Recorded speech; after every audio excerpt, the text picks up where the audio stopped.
actually end up doing So, that. do we need Audacity for this one, or we're just taking it from the... Oh, cool. And actually, we're live. Do it live. We're leaving it in the capable hands of Google And the ghosts. and the ghosts. So Mine still says off air, by the way. it's live. Mine says live. Yeah. Sorry, James, you're slow. Dude, am I not like... You're fine. We're oh, live. yeah, I'm live. See? Okay. All right, so hello and welcome to Famicast 65, your Famicast for the latter half of September 2015. I'm your host, Danny Bivens, back from the dead, and joined as always by Mr. James Charlton. Nothing could possibly go wrong. Yeah. We're making history with this episode, Danny. Yeah. It's going to be epic. Yes. I don't say the word epic very often, but today I may use it more than once. Okay, great. Well, also joining us here, another fan favorite, maybe, Mr. Ty Shugerts. That's right. Hail to the king, baby. Wipe that pig's blood out your eyes. Come on. Hail to the king. Always bet on Duke. Yes. And also joining us from, well, Japan as well, Mr. Cyrus Delaney. My computer may or may not be haunted by ghosts tonight, so stand by for any technical difficulties. Yes. Bustin' makes me feel good. Yokai, watch Busters, that is. Yes. We'll have more on that later in the show. Will we? Maybe. All right, well, we're going to go ahead and get things started off here with some talk about the Tokyo Game Show. So, as you guys out there know, the Tokyo Game Show was a thing that just happened last week. I believe it was it was 18th, 19th, 20th, 21st, and we all got to go. You know, and sometimes not all at the same time, but we were all there at some point throughout the weekend. Yeah, there was some crossover. Yeah. Except for with Cyrus. Yes, we all avoided the day. I mean, sorry, we unfortunately couldn't meet up with Cyrus. Yes. Sorry, Cyrus. Yeah. Thank you. I don't already have enough ghost problems. Now I've got self-conscious issues too. Well, you ain't afraid of no ghosts, whatever. So, actually, in the whole group, it seems to me that Cyrus and I were the guys that played the most Nintendo-related games. So I think we're going to go ahead and just start off with maybe talking about some of the stuff that we played at the show. You know, those guys did a really good job. You know, when I was dead last week or last time doing the preview for TGS, a couple other mistakes that I made actually with the list. Yeah, for Square Enix, I guess when I was checking their lineup, it was way early. Well, it was like the beginning of September, so I figured they'd have all their stuff listed up correctly, but actually I think they still have last year's stuff. Brilliant.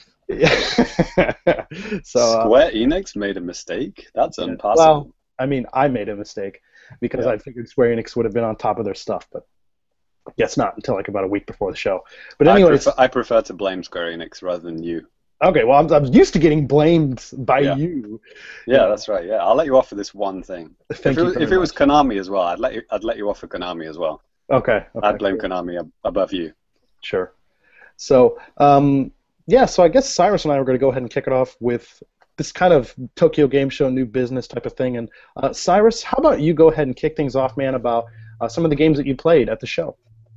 Yeah, so this is pretty awesome for me. This is my first like press event that I went to Tokyo Game Show as. Mm-hmm. And I've gone before on a public day, and I hated it. I hated public days so much. This thing. There's like 1 million people crammed in. Every game takes an hour and a half to queue up for a minimum. And then press day was amazing. I got to play so much shit. It was good times. So first thing I went to... Did you flash that badge? Oh man, I flashed the badge. I'm like taking pictures, and they're like, hey, dudes. I'm like, oh, no, dudes yourself. I'm like, oh. But yeah, I hit the Monster Hunter booth first. Good move. That's exactly what I did on the first business day that I went. I figured the queue was just going to get longer and longer for all these things. So Monster Hunter out of the bag first thing. Mm-hmm. Out the bag, you say? Out the bag? Yes. Shout-outs to Wow. X. Out the bag. Where's my one? My one's here somewhere too. Hey, where's yours, Ty? Ty, where's your bag? My bag?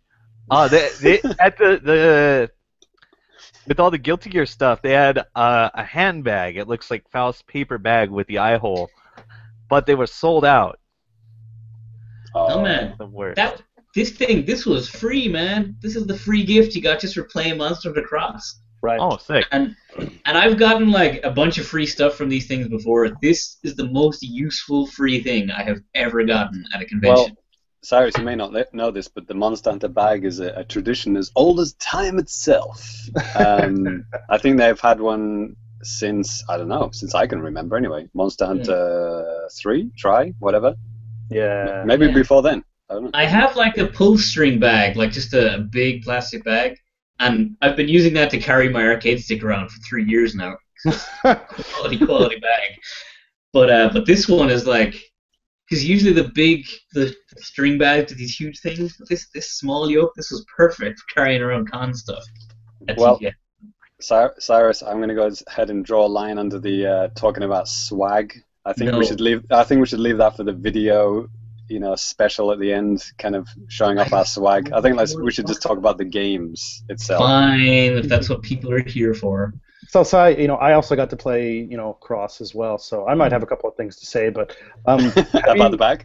No, not about the game. I played the game, actually. And, do you play Monster Hunter at all, or are you interested in the series? Or I was huge into Monster Hunter back at, like, Freedom Unite, the second PSP game. Okay. And, but after that, I just couldn't play it because it was too much of a time sink. I couldn't let myself play any more Monster Hunter. Sure. And so I used to love it. Like I put about 600 hours into Freedom Unite. Jesus Christ. So we had a group in college, and we used to play together as in a group. So like I put a lot of time into that game. Mm-hmm. Wow. So, how about you? Have you played much of it, or? Well, as a lot of the viewers and probably these other two jokers know, I've played a lot of Monster Hunter over the years, usually in very short bursts. Usually not spending my money, on the games, except for the 2 times I did, and kind of regret it. But no, I mean, I've played a little bit, namely recently just at the trade shows, at Tokyo Game Show and stuff. But yeah, I mean, for me, it's always been just a little bit too hardcore than to be something that I really wanted to get into. But even starting last year when I played 4 Ultimate at TGS, I felt like this is kind of going in a direction where it's getting a little bit easier, it's getting a little bit more accessible, but it's definitely nowhere near the point where everybody can play it or anything like that. But I'm pretty sure, so you might have noticed this, but there's a new type of a system in the game with the different hunter styles, I think it's what it's called. Yeah, there's like the guild setup or something. Yes, because there are 4 different setups. Like basically, after you choose your class, choose whatever the hell you want. There are 4 different things outside of that you can choose to kind of like enhance your play. And the guild setup is basically kind of like the same type of movement, type of stuff that you would have had in previous Monster Hunter games. It really doesn't change it that much. But then after that, they have something called Striker, and it's more offensive based. Like it's you could go a little bit more crazy with the attacks apparently with it. Then I think there's Aerial, where it does just like you would think, where you can like fling yourself off of monsters and come back down and beat the crap out of them. And then there's one called Bushido, where it's all about like counterattacks and evading stuff. So there's a lot of like risk reward with it. Being the complete noob that I am, I went with the Striker one because that was what one of the booth ladies told me. I was like, "What do you suggest?" And she said, "Yeah, go ahead and do this." And yeah, I actually, after I switched down from the medium difficulty monster to the easy one, and then I found myself kicking all sorts of ass, and I felt good about myself for the first time in my life. So is it more action orientated? That's what the trailer kind of makes it look like. Like just like massive combos and stuff, and hitting the monster like hundreds of times with one hit kind of thing. The way I looked at it, it was kind of like so the regular Monster Hunter series, like Tri and all those, I would equate to like kind of like Street Fighter 2, where it's like it's a fairly base game, and then this would be kind of like the Marvel versus Capcom version, where it's the same game, you still got one guy fighting another guy, but they layer all these extra like flashy mechanics on top of it. And Spider-Man's in it. And Spider-Man's in it, yeah. Yeah, of course. So you get like with the striker class. I picked the striker class too because it said easy mode. Yeah. So you get access to 3 super moves. So you activate these like really flashy special attacks by just tapping on the touchscreen, and they'll like fling your guy across the screen in a big combo attack, and you can cancel those into chains using your different swings. So it's definitely a faster beast, but not hugely. Right. It seemed like, yeah, it did seem like a bit of a step up to being just a little bit easier to play, but still like complicated enough where you can't just be a complete moron like me and go in and expect, you know, some kind of, I don't know, satisfaction out of the game unless you put the time in. Yeah, you really do have to learn this. The same as anyone. So I since I've got so much time in the previous one, I still kind of knew how to play, and that was fine for me. But it's still like the really methodical. You have to plan your steps in advance. This gives you a little more leeway, but you do have to be really careful with everything you do. Yes, exactly. So do you think this is another step forward in like trying to get people other than the super hardcore to play it? Is it like, you know, like 4 was supposed to make that a little bit more welcoming? Do you think it is the next evolution of that, or is it more like just a sidestep? When I went in, I first thought it was a sidestep, because even though it's called Monster Hunter Cross, I thought it was like, oh, this is just a random experiment. But they didn't change enough for me to feel like this was a one-off thing. This felt like, we'll try this. If it doesn't work, we'll go back. But yeah.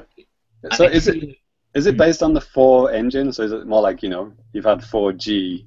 Is it more like 4X kind of thing? Like, you talking about visually or just like controls? Yeah, visually, like, and you know, controls, everything like that. The village or whatever, you know, it's usually based around the village, right? Is the village the same? So this one, it's like a best of, because it's X. It feels like it's like, hey, let's put everything in. So all the villages from the previous games are in it. So you can, and it has like all the best monsters from the previous versions that all show up. And so all the villages, all the best monsters, and they're all kind of connected somehow. Yeah, it's just like, it's just the best of hits kind of Monster Hunter, where it's like, whatever, let's just throw everything cool at the wall at once in this one. Okay, cool. Yeah, listen to Sai. He knows a little bit more about this than me. I mean, 600 hours compared to what, like 3 for me? So. and that 3 hours is split into 30 minutes across each game, right? Yes, that's over like 7 titles. And of that 30 minutes, 10 minutes is actually the TGS demo, not the actual game. Yes. Slightly exaggerated, but not far from the truth. It definitely did keep a lot of the trappings of 4 from what I saw. Like, you have your 2 feline assistants, the little guys that follow you around and help you. Sure. So that was, they upgraded the amount of those in 4.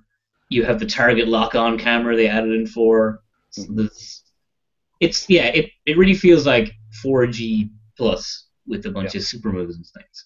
4GX. There you go. They rotated the plus. You know, I was about to jump in and call it, you know, Monster Hunter Babies, like when you said you were playing it on easy mode, but then I remembered there's actually 2 Monster Hunter Babies games at TGS. Absolutely. I kind of wanted to move on to that, because you're talking about Monster Hunter game that is accessible to a lot of people, and they, you know, Capcom is actually thinking about this type of stuff, and they actually showed it at TGS, and you know, they announced this a while back, and Sai, I know you played this too, and actually I'll let you start talking about it too, man. I don't want to, you know, cut you off or anything, but they took it too far though. It's like, okay, just wait. So Monster Hunter Stories, you know, is the new thing, kind of in the Monster Hunter universe. And Sai, do you know much about it aside from what you played?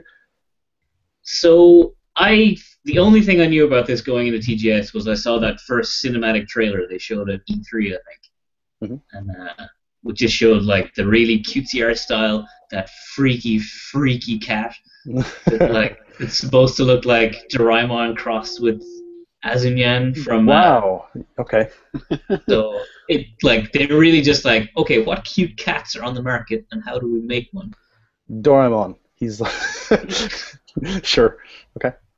And so that was all I went in with, and I was really pleasantly surprised by this game.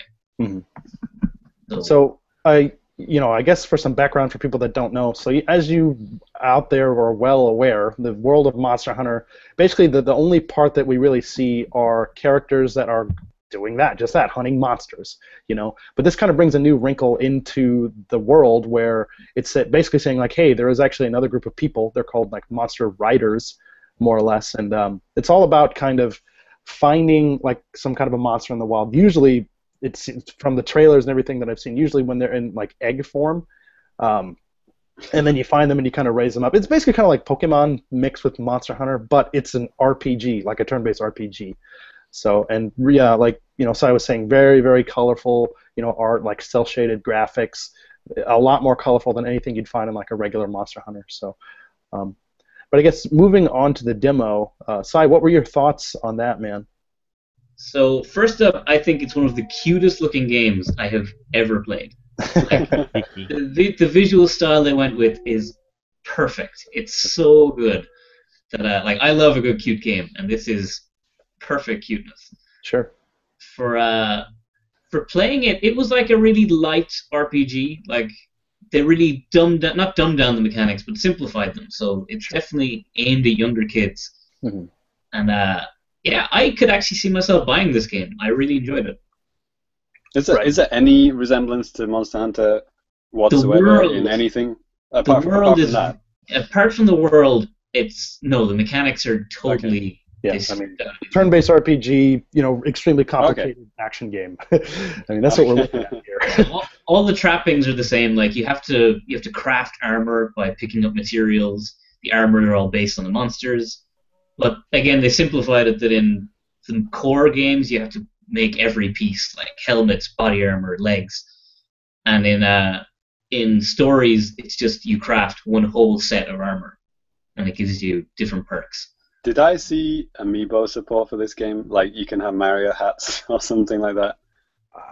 Probably. I haven't seen them, but maybe. Oh, is that the other Monster Hunter babies? Super babies? That might be.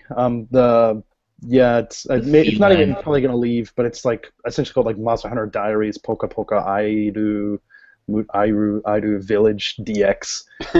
But it's is it like Tomodachi Collection mixed with Monster Hunter or something? It kind of looks like Patapon mixed with Tomodachi Collection. I played it. I can talk about it a little bit later. We'll go back. Well, we'll finish stories first. But so the main thing of stories, like you said, is you have to find eggs, and you steal eggs from monsters' nests, and then when they hatch, you can now use that monster as your like ride partner. Mm-hmm. And when you go into like you see all the monsters in the overworld, you can approach them, and it'll go into a battle. So there's no random battles. You just choose whatever you want to fight. Mm-hmm. And when you enter, it's actually kind of cute. I like it's an interesting little fight style, where on the battlefield you'll have the opponents on one side, and you'll have you and your monster on the other side. Mm-hmm. And you only directly control yourself, but your monster will also have a turn. Mm-hmm. So you can choose to attack whatever, and your monster will choose to attack or defend or do whatever it wants to. Right. And then you have like a limited amount of control where you can put special attacks and stuff, but mostly you don't. And then when you choose to attack an enemy monster, you can see if that monster is attacking you. Right. So you can see what it is targeting. Right. And so this is the part that kind of worried me when I saw the video, is if you clash with an opponent, so if you target a monster that is also targeting you, you'll have a clash mechanic where a rock, paper, scissors thing will appear on the screen. And at first I saw this one, fucking rock, paper, scissors. They love this in Japan. It ruins every single game I've ever played with it. That's exactly what I thought when I first saw it too. But the way they handle it in this is actually quite not too bad, is that the only thing it affects is, so you have like 3 types of attack. Attack, like power attack, speed attack, technical attack. Yep. And so it's just standard rock, paper, scissors. So if I choose like strong attack, it will beat your technical attack. Right. And this is for example, I don't remember exactly which one's which off the top of my head, but whatever. So we'll just use this one. And so if my attack beats your attack, all it does is I get priority, so my attack will land first. Mm-hmm. So you still both deal damage to each other, but maybe my attack will kill you before you get to attack me. Right. And it seems to me too, like if you do, like, for example, especially if there's like a power attack and you win that out or something, you obviously, hit harder than what you normally would too. Yeah. It's the kind of stuff like that. You get rewarded for doing it, and I don't know about you, but I mean, RPGs. I played a lot of RPGs in my lifetime, and just to have this small wrinkle, it's really not anything totally groundbreaking, but still cool. It's nice, and it kind of keeps you engaged, like throughout the battle. You kind of had to pay attention, So. Yeah, no, I totally agree with that. And but I hope it doesn't wear out. It's the kind of mechanic that maybe would annoy me after a while. Yeah. Depending on how it's used.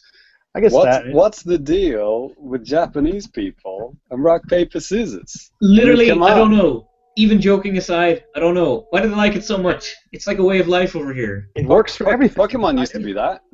Pokemon used to be that, but now you'd need about 7 arms to play the rock, paper, scissors they got in Pokemon. It used to be just fire, water, grass, right? And that was it. No, there's probably more. There was 12 in the first game. You didn't have 6 arms back then. I ignore all of them except the main 3. But on a slight side, for like Japanese culture, if you ever see Japanese kids doing rock, paper, scissors, they are so fast at it, you would not believe how fast they can do this. Right. It's bizarre. It's really hard to get used to at first too, because I'm like, rock, paper, scissors, and I'm like, hey, I just won. I'm like, dude, what did you even throw? Yeah, and they can do it in like groups of 5 to decide who goes first in a group. And they'll just do like 5, and it's like, okay, and they all separate. I'm like, in fact, Japanese boys especially, they can't resist not playing it. This kind of it's not a tangent. Stay with me in this analogy. Has anyone ever seen Roger Rabbit? Who Framed Roger Rabbit? Yeah. There's so Roger Rabbit's like hiding behind the wall, and the bad guy's trying to find him, and he knocks on the wall, dun dun dun dun dun, and he knows that Roger Rabbit cannot resist going dun dun until he comes out, right? If you do this to any Japanese boy, any like young elementary school kid, if you go Saisugu Janken Poi in front of their face, I guarantee their hand will automatically, without thinking, come up and play rock, paper, scissors with you. It's just like a reflex. True story. Yeah. True story, right? That's about right. Yeah. Yeah. So if you ever wonder why so many Japanese games have this built in, it's just part of it. It's the way of life over here. Yeah. That's right. Exactly. It's how married couples decide if they want kids or not. Yeah. Rock, paper, scissors. Oh God. Danny almost played it with his wife then. Almost. So the final thing with Monster Hunter Stories, just to go back to this game, is you have your monster partner beside you, and as you deal attacks, you level up your ride meter, I think it's called. Yeah, I think so. Sounds about right.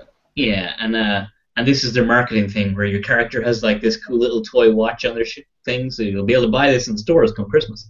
Yes. And, did you say a watch? What's it called? It's a friend meter. I think Yokai was already taken, but Monster Hunter watch. Yeah, I forgot what it was called exactly, but yeah, exactly. It's a thing that the character wears, and it's building. It's like about your. Oh my God. Monkai watch. Yes. It's about like how your relationship with your monster. The more you're fighting like during a battle, the higher this like affinity, I guess, for lack of a better term, gets with your monster. So. And once it gets to a certain point, you can then jump onto your monster and ride him in the battle, which means you only get 1 attack per turn instead of the 2, but you're like super powerful. Yeah, they're awesome. And this is where I kind of shot myself in the foot, because I didn't realize that by using the super attack, because you get access to like another super attack when you're on the monster, and using that automatically finished the demo, and they're like, "Oh, you're finished. Get the fuck out." And so I didn't get to like do more exploring in the game than I wanted to. Yeah, I mean, trade shows, you have such a limited amount of time. It's hard to kind of try to manage what you want to do. Because I basically just ran through. I mean, what's really great about this too, as opposed to Monster Hunter games now, like regular vanilla Monster Hunter or whatever. I mean, they have all these little areas, but it's not really open, right? I mean, you're always going through like these little snake tunnel-looking things on the map to another thing. But with Monster Hunter Stories, it's actually, honest to God, open, on the field, and it's an RPG, so it almost like has to be, right? And it looks gorgeous. So cool. But anyway, is it in 3D, by the way? Is it a proper 3DS game? Yes. This is not going to be on like cell phones sooner or later. It could be. But no, it's a proper like open like 3D type of a world, and then and you go in and do like the battles and stuff. That's one thing, but yeah, man, it looks great and it runs like incredibly smooth, and just the visual aesthetics are freaking amazing. I was surprised that it's even running, on 3DS. I can't stress how beautiful this game looks. Like, they nailed the art style to such a degree that it looks way better than most games on the market. It's not a new 3DS only game, is it? They didn't say that, but they were being played on new 3DSs, so... Okay. It might do one of those things like Hyrule Warriors, where it might disable the 3D if you run a non-new DS or something. Right. Or, I mean, it could... Yeah, who knows? We'll find out here. I think it's coming out sometime in 2016. They really didn't have any specific dates, but there's also going to be like an anime that they launched with it too, so they're really kind of... They're pushing this game, like, definitely. I think, one of the last times I tried this, I think it was Capcom, Geist Crusher, a game that they co-developed with Treasure, and then they tried to make an anime. The game was okay, but it's like really hard, and it's supposed to be for kids. With an anime, it's like, who the fuck are you guys like trying to market this thing to? And they even made like a second game of it like last year, and it just bombed for the whole series. But so this Monster Hunter Stories, I mean, there's all these little kids in Japan whose big brothers play Monster Hunter, right? So it's kind of like aimed at them as like, now little Takayoshi can play it with his brother, Right. He can get involved in the Monster Hunter, series without actually having the real game, so to speak. It's a good plan. Stop playing Yokai Watch, play Monster Hunters. Yeah, I think that's the main incentive. Is like, we want a piece of that gargantuan Yokai Watch pie. Yeah, right.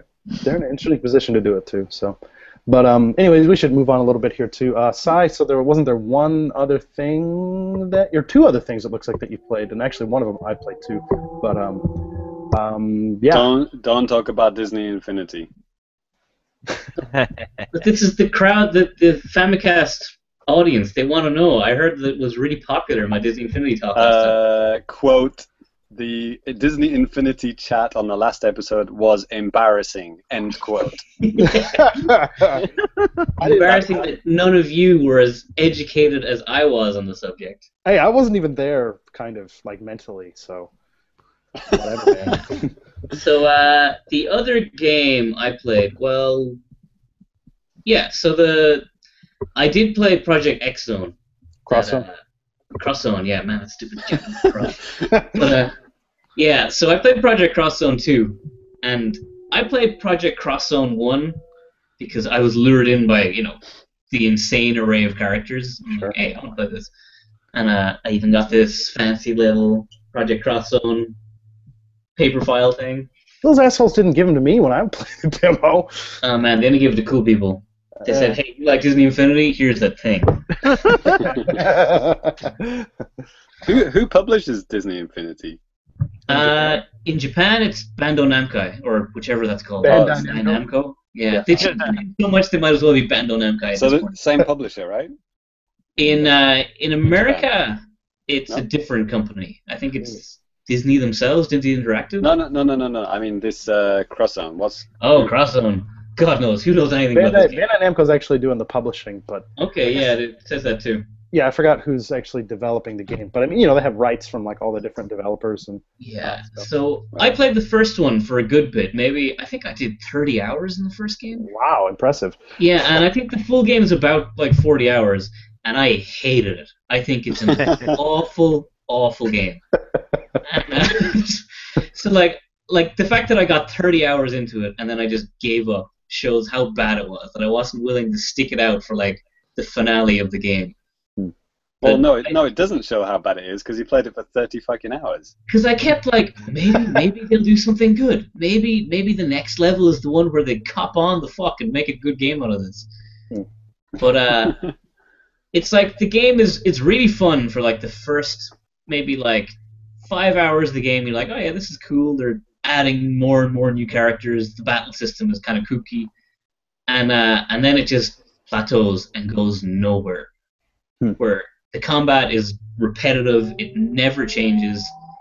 The story is non-existent to a ridiculous and embarrassing degree.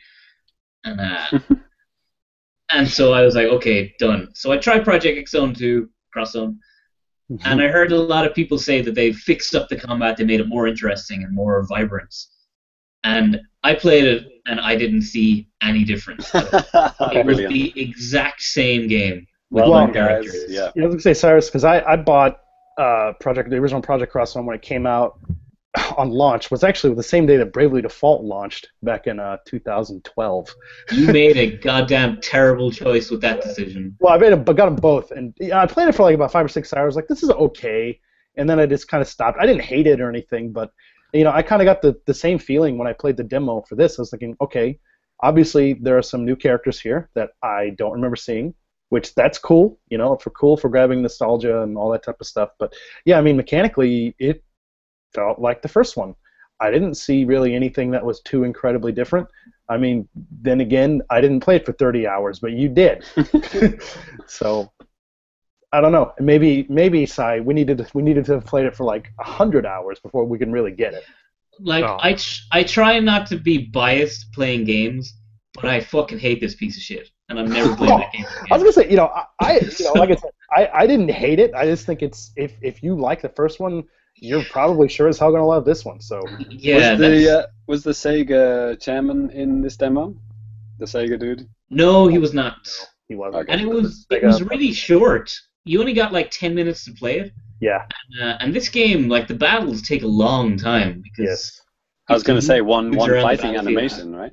10 minutes. That's like one guy jumping up in the sky for 10 minutes. Well, I mean, it's ridiculous, and like the demo, it doesn't even seem like there's really. They just kind of just throw you in. The demo's like already started because at least I don't know. This is what it was like with me, Sai, when I went to the demo station. It was a demo. I know what you're talking about. They're like, have at it. I'm like, well, shit. Wasn't there something that was just said here that I just totally missed? Whatever. I have no context. Not important. Don't worry about it. They don't explain the controls. They don't explain anything in the demo. They just assume everyone already knows how to play it. Yeah. And, I mean, it's a shitty type of game to demo at a place like TGS.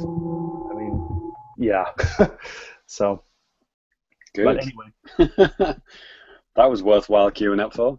Yeah. Yeah, that was 2 people. I would not have queued up otherwise. Okay, that's fair enough. This was kind of towards the end of the show. I'd done most of what I wanted to play already, and I was passing by, so I'm like, okay, I'll give it a shot. Not worth my time. Okay. Well, there you go. So, Danny, did you play anything else? Yes, I did. I played pretty much every Nintendo thing that was at the show floor, and there are a couple games that I just won't talk about because I don't think anybody gives a shit, and that's kind of a reason. Just list them without even talking about them, then. Okay. Boom, go. So I played Monster Hunter Cross. I played Monster Hunter Stories. I played Project Cross Zone. I played Seventh Dragon 3 Code DFD at the Sega booth. Good demo. I played Hyrule Warriors Legends on 3DS, and I played Disney Magic Castle 2. Jesus Christ. As well. I'm probably forgetting some. Oh, and also I played Ace Attorney 6. I played the demo for that. Well, that's probably the only game people are interested in, after Disney's fucking magical bullshit castle or whatever. I think, there's probably quite a bit of interest, at least hearing how the, Hyrule Warriors runs on 3DS, even though if you don't give a shit, James. It's not a Zelda game. It is. You haven't even played it, man. Come on. Not a Zelda game. I played Dynasty Warriors. Well, I'll start off with Ace Attorney, and I don't like I said with Cross Zone. I mean, it's really not a great game to have at some kind of like an event like this because they're trying to put out this kind of a narrative out there in like a 15-minute time span, and there's just not enough time to do right. this. Like you would probably get more from like watching a trailer than actually being at the show and playing the game. That's it. You said it right there, and at this point, playing Project X Zone is kind of like watching a trailer anyway, because after like 20 minutes, you don't need to look at the screen anymore. You just memorize your inputs for every battle. Yeah. Right. A over, A back, maybe B. Well, there's one thing you could tell us how pretty it is on a real system. Exactly, and so I didn't play the 5th one that was out on 3DS, and I haven't played the new one that came out set in like London with Sherlock Holmes and all that crazy stuff.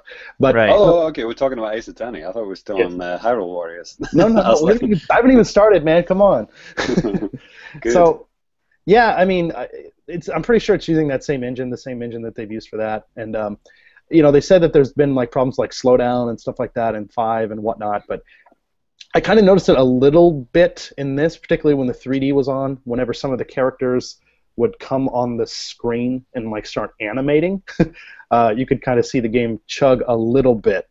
So I mean, it could have been optimized a little bit more because it's just a demo version. And how does an Ace Attorney game chug? It's like what, like 2 characters on the screen? I mean, they're really good-looking, like 2D artwork that's animated. Most of the time, it's still, but then at times it comes alive.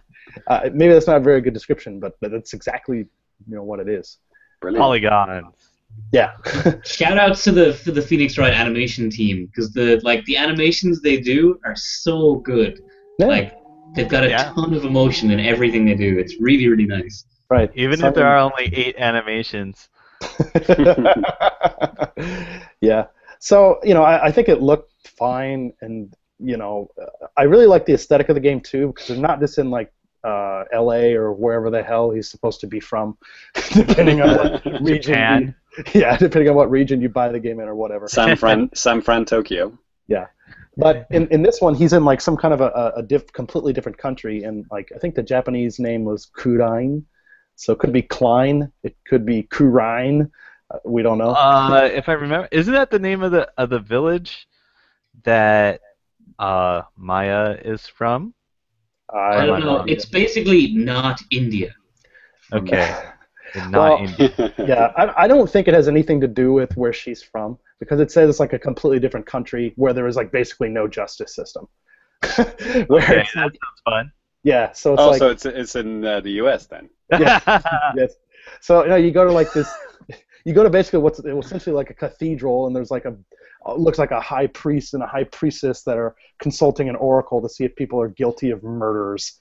And then yeah, definitely the U.S. So it's it's kind of it's a different thing for the game. There are a lot of different visual aesthetics that you wouldn't notice, like just what the people wear, the whole look of the courtroom. It's pretty different. So I think fans of the series could get excited for this. It's probably going to keep the same wackiness and stuff that you guys love. So look forward to it. Just don't play a demo of it. You might be disappointed. Is there a demo on the eShop? No, come on, man. Okay. No, it's scheduled for 2016, so I don't think there's going to be anything close to a demo, on the eShop for months and months and months from now. People were asking us if we played the Project Treasure demo on the eShop. Is that on the Wii U? No, it's a beta. Yeah, man. It's Lost Reavers. And no, actually, because I keep, this shout out for people that ask that stuff on the, about this. And yeah, it's available, and I could get it. I just haven't. I've been way too busy recently with just a bunch of personal stuff, and also TGS. So I haven't had time to do a fucking beta for this online Look forward to that next episode then. Yeah, sure. Maybe. Oh, you can't even play it. Fuck you. You don't have a Japanese 3DS. Hey, fuck you, man. Anyway.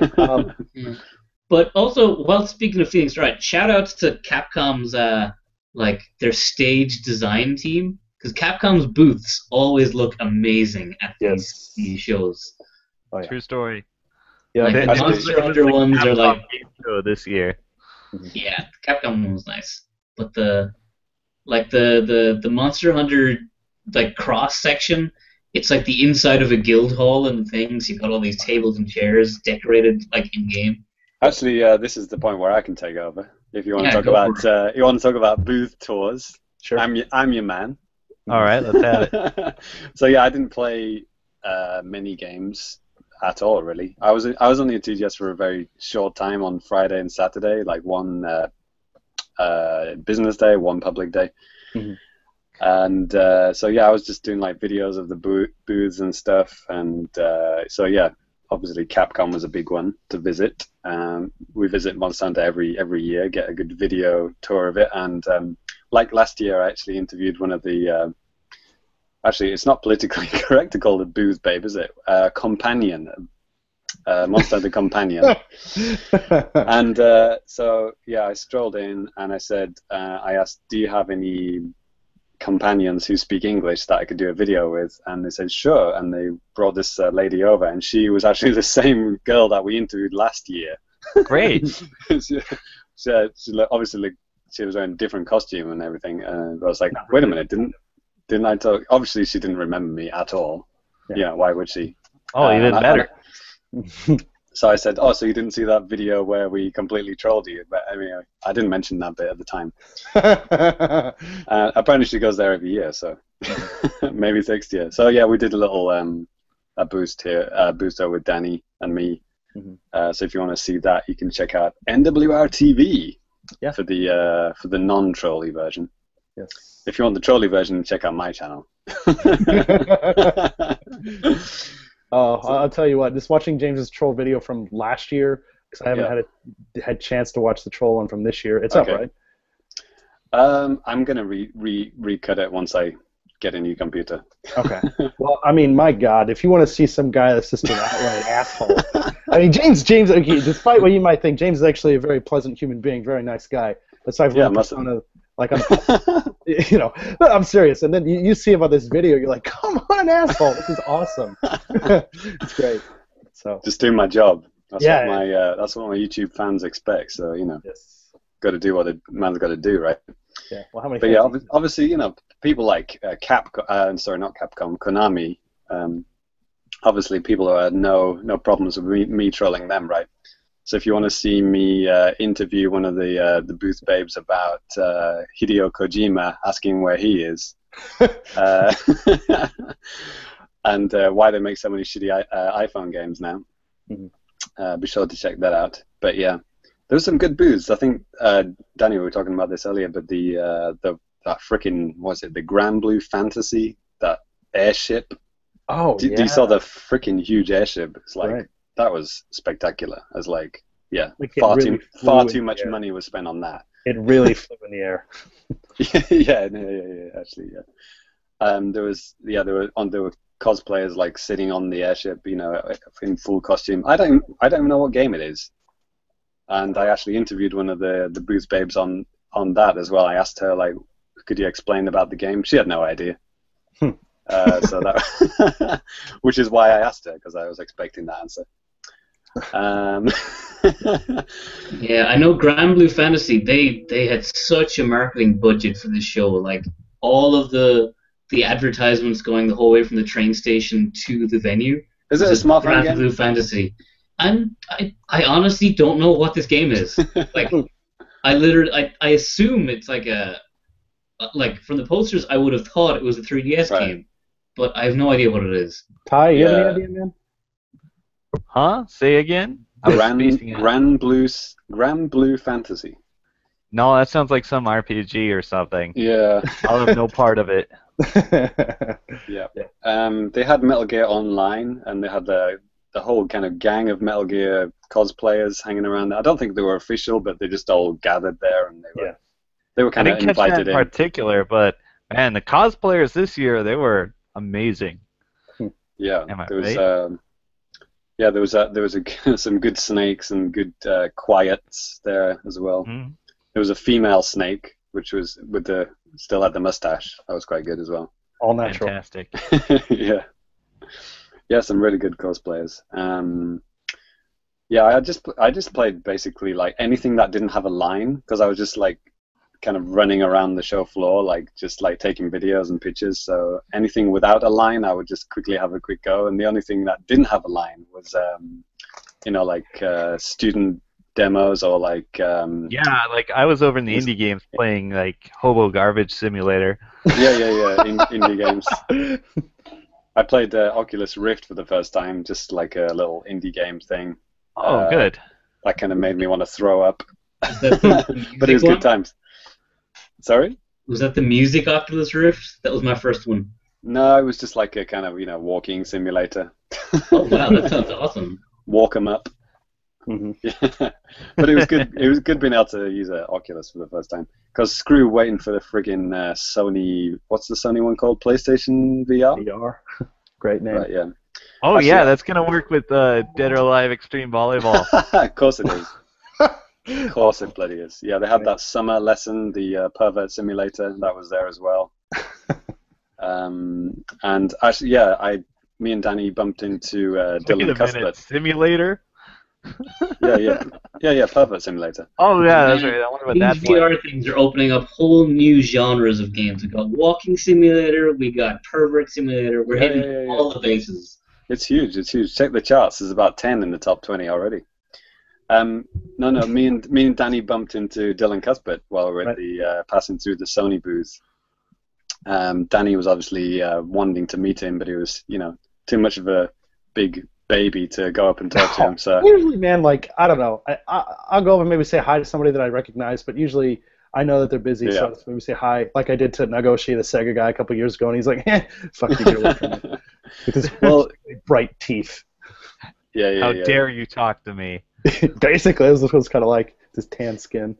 It's ridiculous. Well, it was about 3 years ago, I think, when the Q Games people, Dylan Cuthbert and James Milkey, they were doing this kind of live streaming thing where they had cameras around their necks and they were just walking around the show floor. And I met them while they were doing that, so I was like kind of on the stream for a bit, and I was chatting to Dylan about whatever game they had at the time. It was pretty cool. I asked him about Star Fox and X and stuff like that as well, briefly. So this time, actually after the fact, Danny kind of said, that could have been a podcast segment, and it was kind of true, because like we were talking to him about like 15 minutes about like Star Fox 2 and like, he was kind of like, he was telling us how he was kind of like a consultant on the Star Fox Zero, like not really a consultant, but just like, what can I say, like working with Platinum, like kind of in collaboration with Nintendo kind of thing, like how to work with Nintendo. He was kind of saying like that. Thought that was kind of interesting. Okay. Like a handler.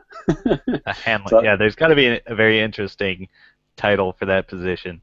Yeah, just to be clear, they're not involved in programming or publishing or anything to do with Star Fox Zero. But so that was kind of interesting. And we're talking about Star Fox 2 and everything.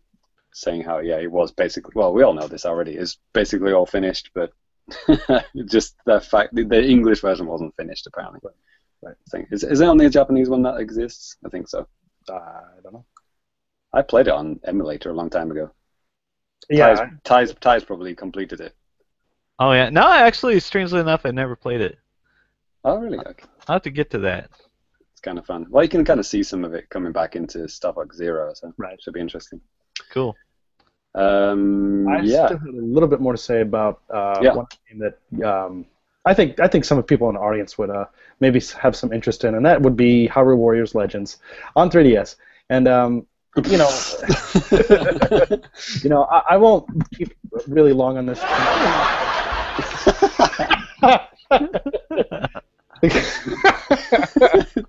Danny, did you just troll yourself? That wasn't even me. Oh, okay. Yeah, who was that? Who was that? Sigh. Please feel free to do that anytime throughout the rest of the episode. I would have gone for the tumbleweed personally. Well, anyway, so how's Hyrule Warriors, Daddy? I'm dying to hear it, Daddy. Yes.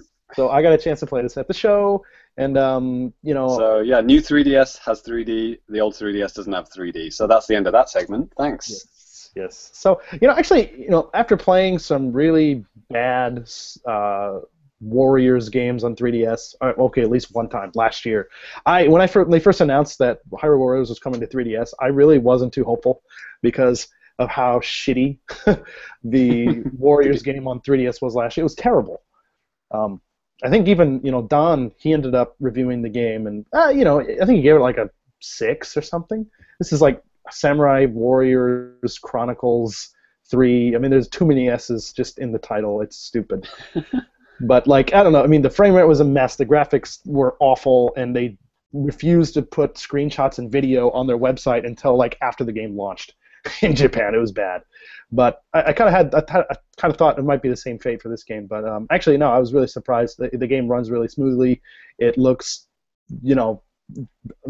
like they really kind of stepped up their game when they developed it. And there's a lot of like Wind Waker elements, a lot of cell shading type of stuff in the demo that I got to play. I got to play as Tetra in the game, and also as Toon Link, which is cool. You cannot play as King of Red Lions, the boat as he's going to be one of the playable characters, but I do not get to You play as a him. boat. There's Yes. a sticker to put on the front box. Yes. So, but no, I mean, if you've played Hyrule Warriors, I mean, you pretty much know what to expect, and just know that this is actually a pretty functional game on the 3DS. It plays very well. Yeah, graphics look great. Does it have the same for on Smash 3DS? It has like a black outline. Is that something I kind of noticed? Kind of like that, but it seemed, from what I was playing, it could have just been maybe just the stage or something like that, but it was like cel shaded. But I remember just looking at screenshots too, and I know people out there listening, either live or after the fact, were like, "Hey, idiot, it's this way or that way." But at least with the TGS demo that I played, everything looked like it was cel shaded and whatnot. So.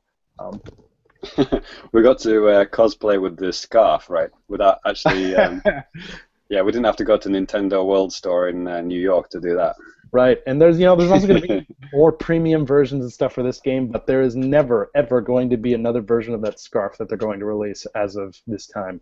So if you missed out on that damn scarf, you're just going to be missing out with it for the rest of your life, unless you stole one. What about that cheap, crappy alarm clock that they bundled in? Yeah, well, have fun, because I think they're doing something else like that. Didn't you get some shite with it? No, I just got the regular, crappy version. Just the game. I like the game. It's good. But no, you said it. You said crappy. I did say that. I literally just said that. Confirmed. But anyway, no, look forward to it. It's coming out here on, I think they just announced the date here during TGS. It's coming out on January 21st, and then sometime in 2016 over in the West. So look forward to that. So I will not. Yes, and I guess maybe to wrap up TGS talk, Ty, I mean, you've been a little bit quiet, man. Did you have anything at TGS that you really liked, or anything that stuck out to you? Anything you played that you thought was awesome? No, everything was garbage. Video games are dead. Okay. No, what did I do? Like all the stuff I was interested in, like you said, they don't really lend themselves to being played at a trade show. Sure. I'm interested in the attorney, but do I really want to wait an hour to press A when I could just watch the trailer? Right. Yeah. Wait, what game was that? Phoenix, right? Right. Did you actually got to play it? No, I didn't even get mine. Okay, good idea. I went. Well, first thing I did was I went to the little on-site stores to buy junk before it all sold out. Mostly successful. Then I just wandered around forever. I went to the indie games, played Hobo Garbage Simulator. Basically just wandered around the show looking at stuff. I watched a lot of Street Fighter and Guilty Gear. What day did you actually go to the show on? Saturday, public day. You were a full public day. Yeah. Ty, was that garbage simulator? Is that fake or real? Yes. Okay. I was before the show started. I had an idea in my head of how about we ask Ty to do a fake or real on the show floor with maybe people, ideally random people, or just us, about games that are actually at the show and exist, or games that are at the show. Oh man, you should have sprung that on me. Yeah, I'm sorry, man. I should have. Man, let's keep that in mind for next year, or at least. I already have two in my head that are fake or real. You ready to go? Okay. Fake or real. Like a VR game where you can physically abuse your anime girlfriend. Oh, Jesus Christ. It's probably real. I could just because these. Oh yeah, real. Yeah, it's real, but it wasn't at TGS this year, so. Fake. How about this one? Fake or real? There was a 65-year-old man with a grey beard wearing a high school girl's uniform. I saw him. With the legs of a 20-year-old. He's there every year. Who took a picture with him? He's very real. Maybe if you're looking at the enhanced version of the podcast. Oh God, no, don't. Yes, I will do that. Yes, I'm looking at it right now. Well, I took a picture of him and you together with your arm around him. Yes. I don't think the kiss on the cheek was necessary, but I didn't think so either. But I just went for it. Okay, did you guys notice? No? Last year there was a really big Microsoft presence at TGS, and this year there was none. Who? Microsoft. They're actually doing their own event this weekend. Well, the next weekend after TGS. They don't usually show Windows software, do they? No, it's just Xbox. It's a games exhibition, right? You can go play Cuphead. Oh, cool. Yeah. Is it free? I'm not sure if it's free or not. I retweeted a tweet about it. I don't think I'm going because there's no Killer Instinct tournament there. Mm-hmm. But you know, I am tempted to go play Cuphead. Mm-hmm. Cuphead does look really nice. Yeah, definitely gonna get that. Probably. Can you imagine that? Can you imagine at E3 if neither Nintendo nor Microsoft showed up to E3? That's what TGS was this year. What's my It was just like Sony, right? Yeah. Yeah. Crazy. Yeah, one thing that really bugged me about TGS this year is that Ty said he went to the indie section. Yeah. And this year they moved the indie section to like an entirely different building in the show. So if you wanted to go see the indie booths, you had to like go outside in the rain to the next place. Yeah. There was like a covered walkway between them. Sure. But yeah, it was a totally separate building. It was in the same place with the merchandise. James and I actually mentioned that was the building where they had this Nintendo show back in 2011 that we went to, and we were there at the same time but didn't know it because we didn't know each other at the time. Ah. Right. The Famicast started 2 months after that, I think. Yes. Yeah. Anyway. Yeah, that's the first time. I mean, I've been going to TGS for like 10 years now. Right. And yet they've never done that. So I mean, you know, that's weird. It's something I had wrote down on the agenda. I was just going to skip over, but I guess maybe we'll talk about just briefly. But the attendance numbers this year are actually pretty high, the second highest ever since they've kind of been keeping track of it since 2006. About 270,000 people, a little bit under that. And then in 2013, that's when they actually had 270,000. So yeah, there were a lot of people, and I mean maybe because all those other years they didn't have, you know, they had everything in just like the main exhibit halls where it's just it's almost like a big hangar if you've never been there, and they're just like connected together, and everything was in there, including the stuff that this year was in like these other halls and stuff. So it was always really freaking cramped. Right. I mean, so maybe that was their kind of thought pattern on it. Maybe that's what they did, why they did it. Did they get rid of the food hall? Nope, that was over. No, it was there. That was over in the separate one. Oh, okay. That's weird, yeah. Yeah, it's just a shame that they moved the indies there in particular because, like, I know one of the guys who was running a booth, Brandon. He runs Necrosoft, and he said there was like on the second press day he just closed up shop and stopped running his booth because no one came to see the indies. Jesus Christ, that's depressing. So I saw one Wii game there, Astro Breaker. It's like a puzzle fighter kind of game. It's on the eShop now.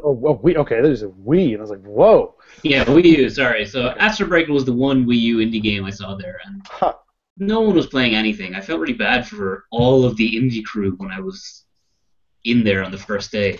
No, I felt bad because I could have played like something else, but you know. Well, I guess now we were talking about him earlier. James Milkey, he started that separate thing, didn't he? Is it called Indiegate? What's it called? It's in Kyoto, though, right? Yeah. Yeah, the Indiegate. Indiegate. Yeah. So I guess he just realized that TGS is not that good for indie gamers. So it's like, well, fuck it, let's just start our own one and just do it about indies. It's a shame it's in the other side of Japan. Yeah, there's a lot of developers and stuff down there. Yeah. So it maybe it makes sense. I don't know, but. There's a lot of people from other countries in the indie games at TGS. Yeah. Like so I was just going through and some American dudes are like, hey, you want to play our game? Play our game. Oh, and don't forget last year they had Barclay 2 there. Yeah. Yes. Never forget. Yeah. That game still isn't out, but it's looking real nice. It was good to see that Gree, are no longer there. Because they took up like freaking an entire hangar one year. I forgot what year it was, but there was also weirdly like just a massive one for what is that shitty real-time strategy game called? Is it called Game of War or Clash of Clans? World of Tanks? Oh, Clash of Clans, yeah. World of Tanks. Yeah. Wow. World of Tanks had an insane presence this year. Yes. I mean, last year like, wasn't bad either, really. I mean, that just blows my freaking mind. It's a free game on the App Store, which, why would you... What, it's just like a stage and just like an opportunity to take pictures in front of a giant wooden pig. I really don't understand that. I thought about getting on that wooden pig, but... Yeah, of course you did. I know they were trying to show off, what's the World of Warships today? So, or this Tokyo Game Show, it's like the spin-off sequel to World of Tanks. So. Right. Yeah. Is that out? Is that up and playable? I don't know. I know they had a big presence for it at the booth. It was kind of attached to the World of Tanks thing, but okay. I guarantee you, next year there will not be a Clash of Clans like booth, and if it is, it won't be that big. I mean, you spend like $10 million on this booth, and then for a free game, it's a free freaking game. I just don't get it. Who are you trying to sell it to? The only people that went there were fans of it already, that already spend money, the freemium bullshit. You attract some people, and like 1% of them will spend their entire life savings on your shitty mobile game. There you go. Yeah, $10 million. That's all you need. Yeah. You don't need to catch all the fish. Just a couple. Oh god. Let's not start on mobile games. Yeah. Anyway. So I guess that might kind of do it for the TGS talk, unless anybody has anything else that they want to have one final say about. You good? No. Some of the booth babes were disgraceful. That's all I gotta say. But the cosplayers were top notch. One of the booth babes had like QR codes on each of her breasts, so you had to like put your camera like right up to her chest to get the QR codes. Wow. Sounds about right. Well, you didn't have to, Cyrus. Yes, you did. If a woman approaches you with QR codes on your chest, there's only one thing you can do. Yeah, absolutely. Call your mother. Yes. Yes. That's such a humiliating thing to do compared to what I was doing. Anyway, enough of that. You were a booth babe? No, I was trolling them all. But we bumped into Matt, right? We saw Matt, co-Fami dude, original Fami dude, I guess. He wasn't actually working during the show. He was just there for fun. Mm-hmm. So yeah, it was cool to hang out at the show. Right. We're going to hear from him in a bit, right? Yes, that's right. But before we do that, I understand that maybe James and Ty might have maybe one game or so, maybe that want to talk about for new business. Well, so, yeah, of course. You need some time for a little musical break there. So obviously,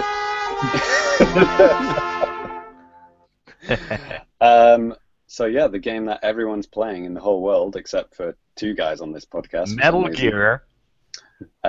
No, the real best game. Sonic Last World. Super. Oh my god. Just edit that bit out, Danny. Nope. Super Mario Maker, of course. It finally arrived. It took like over a week to get to me. In the meantime, I'd actually bought an 8-bit Mario amiibo just for the sake of it. Weren't you the guy giving me shit about like wanting to buy one? Yeah, of course. Okay. I don't own any Mario 8-bit amiibos. You are all the people with problems here, not me. Okay. But I as you know, 0 amiibos. What now? Anyway. But as you know, I don't buy amiibos for their functionality. I buy them for the toys and for the toy aspect, because my 4-year-old son plays with them because he's a small child. That's cool. And he likes to play with toys, like Mario toys. And like small children do. Yeah, but it is freaking huge. It is like somebody knocked like a wall down with a sledgehammer. It's like a bit of wall that's broken off. It's freaking huge. You slam that down on the gamepad, it'll crack in half. But so Mario Maker arrived, and unfortunately, I had to take Splatoon out of my system, which is the first time I'd done that in over a month. So that was a bit sad. But yeah, Mario Maker is awesome. Slowly making my way through all the the unlock process, which they changed from 9 days to 3 days, I think. Or maybe it's not 3 days. Maybe it's just you can just do it. Yeah, if you just spend the time, it just unlocks it. Right. So like people were saying like, oh, spam loads of blocks and then it unlocks things faster. But other people were saying like, the way they did it is actually calculated because you get used to the basics before you pile on more complex features. If you have everything at the start, then it's kind of a bit overwhelming. So yeah, I just took it as the game gave it to me. I just designed levels around that. So started very simply. I uploaded a few simple ones, and yeah, a few of the Famicast listeners have already played them and commented on them already. So thank you for that. If you're listening, thank you. Keep playing. And then as I got more objects, I started to make more, complicated levels, complex levels. And the latest one that I did, which Cyrus, oh no, you don't have the game. But I don't have the game, but I thought it was a very cool level. I really liked the idea of this one. Just the idea, yeah. So I thought I would do, because I unlocked the feature. It's one of the last things to unlock is being able to unlock a side map. So like you've got the main map, then you put a pipe in, and it creates like a second world. So you can actually have two in one kind of thing. Mm-hmm. Like you can have overground and underground. For example. Right. Have a coin room or whatever, a secret room. So I did that. So my idea was to have to teach kanji using Mario Maker. So I drew some kanji out of blocks, and then I chose two kanji which was kind of similar to each other. And so I just had like the first one that said fire, and then I had like two kanji. One of them was for fire, one of them was for the one that looks similar, which is the kanji for person. And then you have to choose the correct one and then go through the door next to that kanji. And if you choose the right one, you go to the next kanji. If you choose the wrong one, you get dropped into lava and instantly get killed. So I had just like 4 little rooms like that. So there's no enemies in it. There's no enemies in it. It's just it's edutainment. Yeah, kind of like that. Yeah, like so, this actually made me think I'm going to try and do this in Disney Infinity, is making like a learn kanji thing in that too. I think it's a really cool idea, so I want to see what I can do with that. That instantly makes it not cool if it's in Disney Infinity. What are you talking about? It'll be awesome. People love Japanese shit. But yeah, there's so many ideas. I mean, once you've got like a concept, an idea, and then build a level around that, it's so much fun. Like I mean, I recently bought the extender battery for my gamepad. Good call. Because I was getting bored of like having to plug it in halfway through my Splatoon sessions because it only lasts for like 3 hours or something ridiculous. Yeah. So bad. So the extended battery lasts 8 apparently. 5 to 8. Mario Maker seems to kind of drain it faster. I've heard other people on Twitter say this as well, so to kind of back me up, because I was like, is this going faster than usual? It kind of feels like it is. Yeah, so it's more like on the lower end, probably 5 hours. Mm-hmm. But yeah, holy shit, time just like disappears when you play. When you're designing a level, not so much when you're playing levels, but like just designing the levels, the hours just fly by. It's crazy. Like I just like looked up to the clock and it was like 1 o'clock, and I'm like, fuck, I don't go to bed after like 1 usually. That's very rare for me to do that. And I was like, holy shit, it did not feel like that. I was just making a level, just a singular level. It took that long, and it wasn't like, I was aware of what I was doing. It was just I was just enjoying making the level and testing it and getting it perfect. And then when I hit upload and then I looked at the thing, I was like, holy shit. So yeah, follow my Twitter if you want to play my Mario Maker levels. I upload a screenshot of the code that you need to put in, which is a bit of a weird way of doing it. I don't know if you can actually just if you follow someone on Miiverse, I don't know if you can do it that way, but the way that people seem to be doing it is taking screenshots of the code, which you can do within the Wii U. By the way, lots of people don't realize this. Kind of annoys me when people take photos of their TV. Don't make the Danny Bivens rookie mistake, who did that with, I don't know, something months ago. James was like, hey, idiot, do it like this. I'm like, oh, yes. Thank you very much. There is an image share website which works with the Wii U. Anyway, so yeah, do that. So yeah, and I've been playing other people's levels as well. And the 100 Mario challenge, where you play, I think it's 8 levels. On expert, it's 16, I think. Basically, you play 8 random levels from the Miiverse, and it's like easy, medium, and expert. I did easy and medium pretty much without any problem, but expert is just like all of the super like major trolley levels, and you've got to beat 16 of them with 100 lives, which sounds doable, right? Like, 100 lives, but holy shit! I mean, yeah, you can skip them if you just hold down the select button or just swipe the gamepad screen. You can skip it if you just like, okay, I'm not going to do this, or I'm going to do it, but it's going to take all 100 lives to do it. So you just skip it. Yeah, I've yet to beat the expert one. But yeah, I'm very impressed with how quick everything is. You never see any kind of loading, like now downloading the level or something. It's just instantaneous. Like you skip a level, it's just boom, next one's there. Yeah, I'm pretty sure even a big complicated level is only like a few kilobytes. Yeah, I guess it's just the data, correctly. isn't it? Yeah. It's just the level data rather than polygons. Mm-hmm. So it's very, very clever. But yeah, like the 10 Mario level challenge, which is actually totally different from the 100 Mario challenge. Sounds weird to say that, but the 10 Mario challenge is actually the Nintendo design levels. Sure. So you play 8 of those, and they're all very, very easy. They're very short, and they're all to show off just an aspect of the creation tools. So you'll have one just about the lifts, or one just about the sound effects or whatever. So you can say like, okay, that's how you do it, and then you can edit it immediately afterwards. So you can see how they did it. So yeah, you can get lots of inspiration from that as well. Because like I said, when you're getting all these tools piled on you, it gets a bit overwhelming. So you kind of forget that you can actually do certain things. You're like, oh shit, I didn't know I could do that. Like I said, recently I just unlocked one of the lifts, so you can actually draw like a path and add lifts, but you can also add enemies onto it.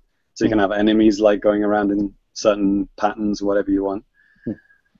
You've got hidden blocks and like I said, special effects and sound effects. Like when you go through the correct door on my kanji game, it goes ding dong if you get it right. Things like, you can have like the heart pounding sound effect, like if you have like a really tense area, to make it even more tense, you can have the screen darken and the heart pounding sound effect, which is pretty cool. So yeah, there are freaking endless amounts of possibilities. It's ridiculous. So yeah, like I just hope people design better levels, because at the moment you either get the super trolley ones or just kind of like just a very kind of basic, just using one concept, like lots of one kind of enemy or something like that. I mean, it's still early, man. It's only been not even a month since the game's come out. I imagine that people are getting better at doing this type of stuff, so it's just going to take a little bit more time. Then you'll start seeing some really godlike stuff, especially when everybody has everything unlocked and all that type of stuff too, man. So the ones that people seem to be giving stars to, which is like if you like a level, you give them a star, is the ones that kind of play themselves. Like it says, don't touch the control pad, and it's just you just leave it and then watch Mario go through this bullet hell of like fire things and everything. I don't see the point of that. I think they're incredibly clever, and it takes a lot of planning to make it. Well done. I thought it was just cool. I gave a guy like a oh yeah, or whatever you call it, and a star. Sure. And yeah, it's cool, and I could understand that something like that would take a lot of time. But yeah, I mean, in terms of like actual like gameplay, is that fun? I mean, I don't really know. It isn't fun. It's something you could just watch on a video. You watch it, yeah, exactly. Or if you really wanted to try to be good, try to fucking start moving around on there and try not to die. Yeah. The other ones are the music ones, like the music blocks. It's kind of like Mario Paint. The position that you put the music block in changes the tone. So people have created these Rube Goldberg machines that play, like the F-Zero theme song, things like that, or the Mario Kart theme song. And they're very clever, because you can actually record your own sound effects, but they are not. You can't actually download. When you download it, it just gets replaced with a generic one. Just so people don't have ball bags coming up or whatever that people would well, put in the context of that phrase, it could be perfectly fine. But Yeah. It's a shame they don't have a audio filter for that, but that would take freaking ages. Or just one guy checking every sound effect. That sounds more likely. Wanker, ball bags, arsehole. No, not that one. I do like that some websites like Kotaku and places now are compiling lists of here's 20 good Mario Maker levels. Yeah. You need to rely on those kind of things. I think that'll be very important. Yeah, people are easily impressed. It's by the Rube Goldberg machine ones. It's well, that's amazing. People like Danny, who just give stars to things like that. Absolutely. Don't give stars. Give stars to well-designed levels that are challenging, but not fully, but not just trolling the shit out of you. Let's just put one block size platforms across lava for the entire level. It's anyone could do that, but those kind of get a bit boring after a while. I don't know if you saw the one I kind of tweeted at you. Somebody had done a Meat Boy level. Yeah, I saw that. It looked really easy to me, actually. Yeah. Did you see the one I sent to you? Yes. Remind me again. The one that took the creator 9 hours to beat.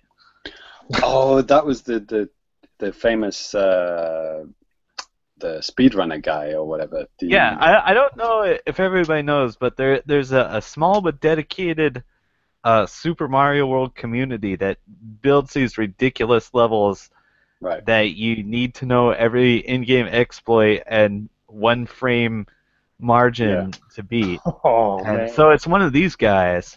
Ty made an amazing level. So as you know, Ty, to upload the level you have to beat it. So his whole stream was him trying to upload his level. And I think did it take him 3 hours to beat 9 hours. There's a timer. There was a timer on screen. It took him 9.5 hours to beat his own level. So I think it was 9 uploaded or other people. So I think during the design process, he tested every bit individually, right? But to actually do them all in one go is obviously freaking hard. I mean, he was kicking shells off the wall and then on the rebound, spin jumping off the shells to go onto the next platform. Oh. And then there was one part where he has 3 shells. He's got a power switch and there's 2 shells moving on top of spikes. And he'd throw one, and one shell would hit him, and as it hit him, it knocked his first shell off, and he'd catch the next one, and this juggles him in the air, and it's what is even going on? It is. Right, and in Super Mario World, if you're carrying one of the P-switches, you can kind of pivot back and forth, let go of it, and jump off of it. Right.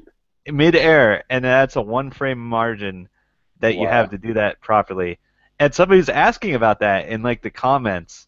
And in Mario Maker, you can still do it. It just has a few frames wider of a margin. Oh, so it's quote unquote easier. Yeah, for babies now.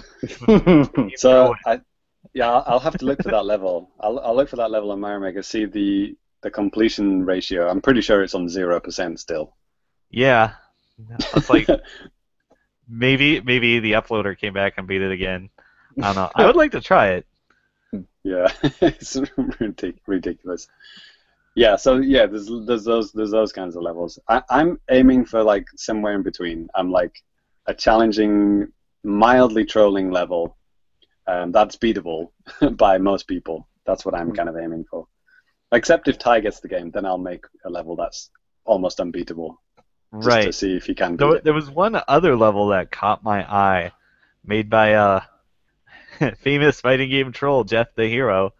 He made a moral choice Mario level. I don't know if you guys saw it. Oh, yes. Is that where you have to choose to kill Yoshi or not? Yeah. Do you love your son? How far would you go? Yeah. That was good, that one. Your son. And then you kill the Koopa Trooper, and apparently that was your wife. Yes. And we won't spoil the ending for you. Right, exactly. Cool. Good times. So yeah, definitely looking forward to designing more levels, and yeah, please. We should mention at this point the fan slash troller of this podcast, the Owly Terrier. He's actually got a second name, something Lizard, 8-bit Lizard maybe. He made a Famicast level, and Danny, have you played it? No, man, I barely been able to get back in the swing of things yet. Okay, so Is it on YouTube? So far, only me and Matt have beaten it. So it's up to you guys to beat it as well.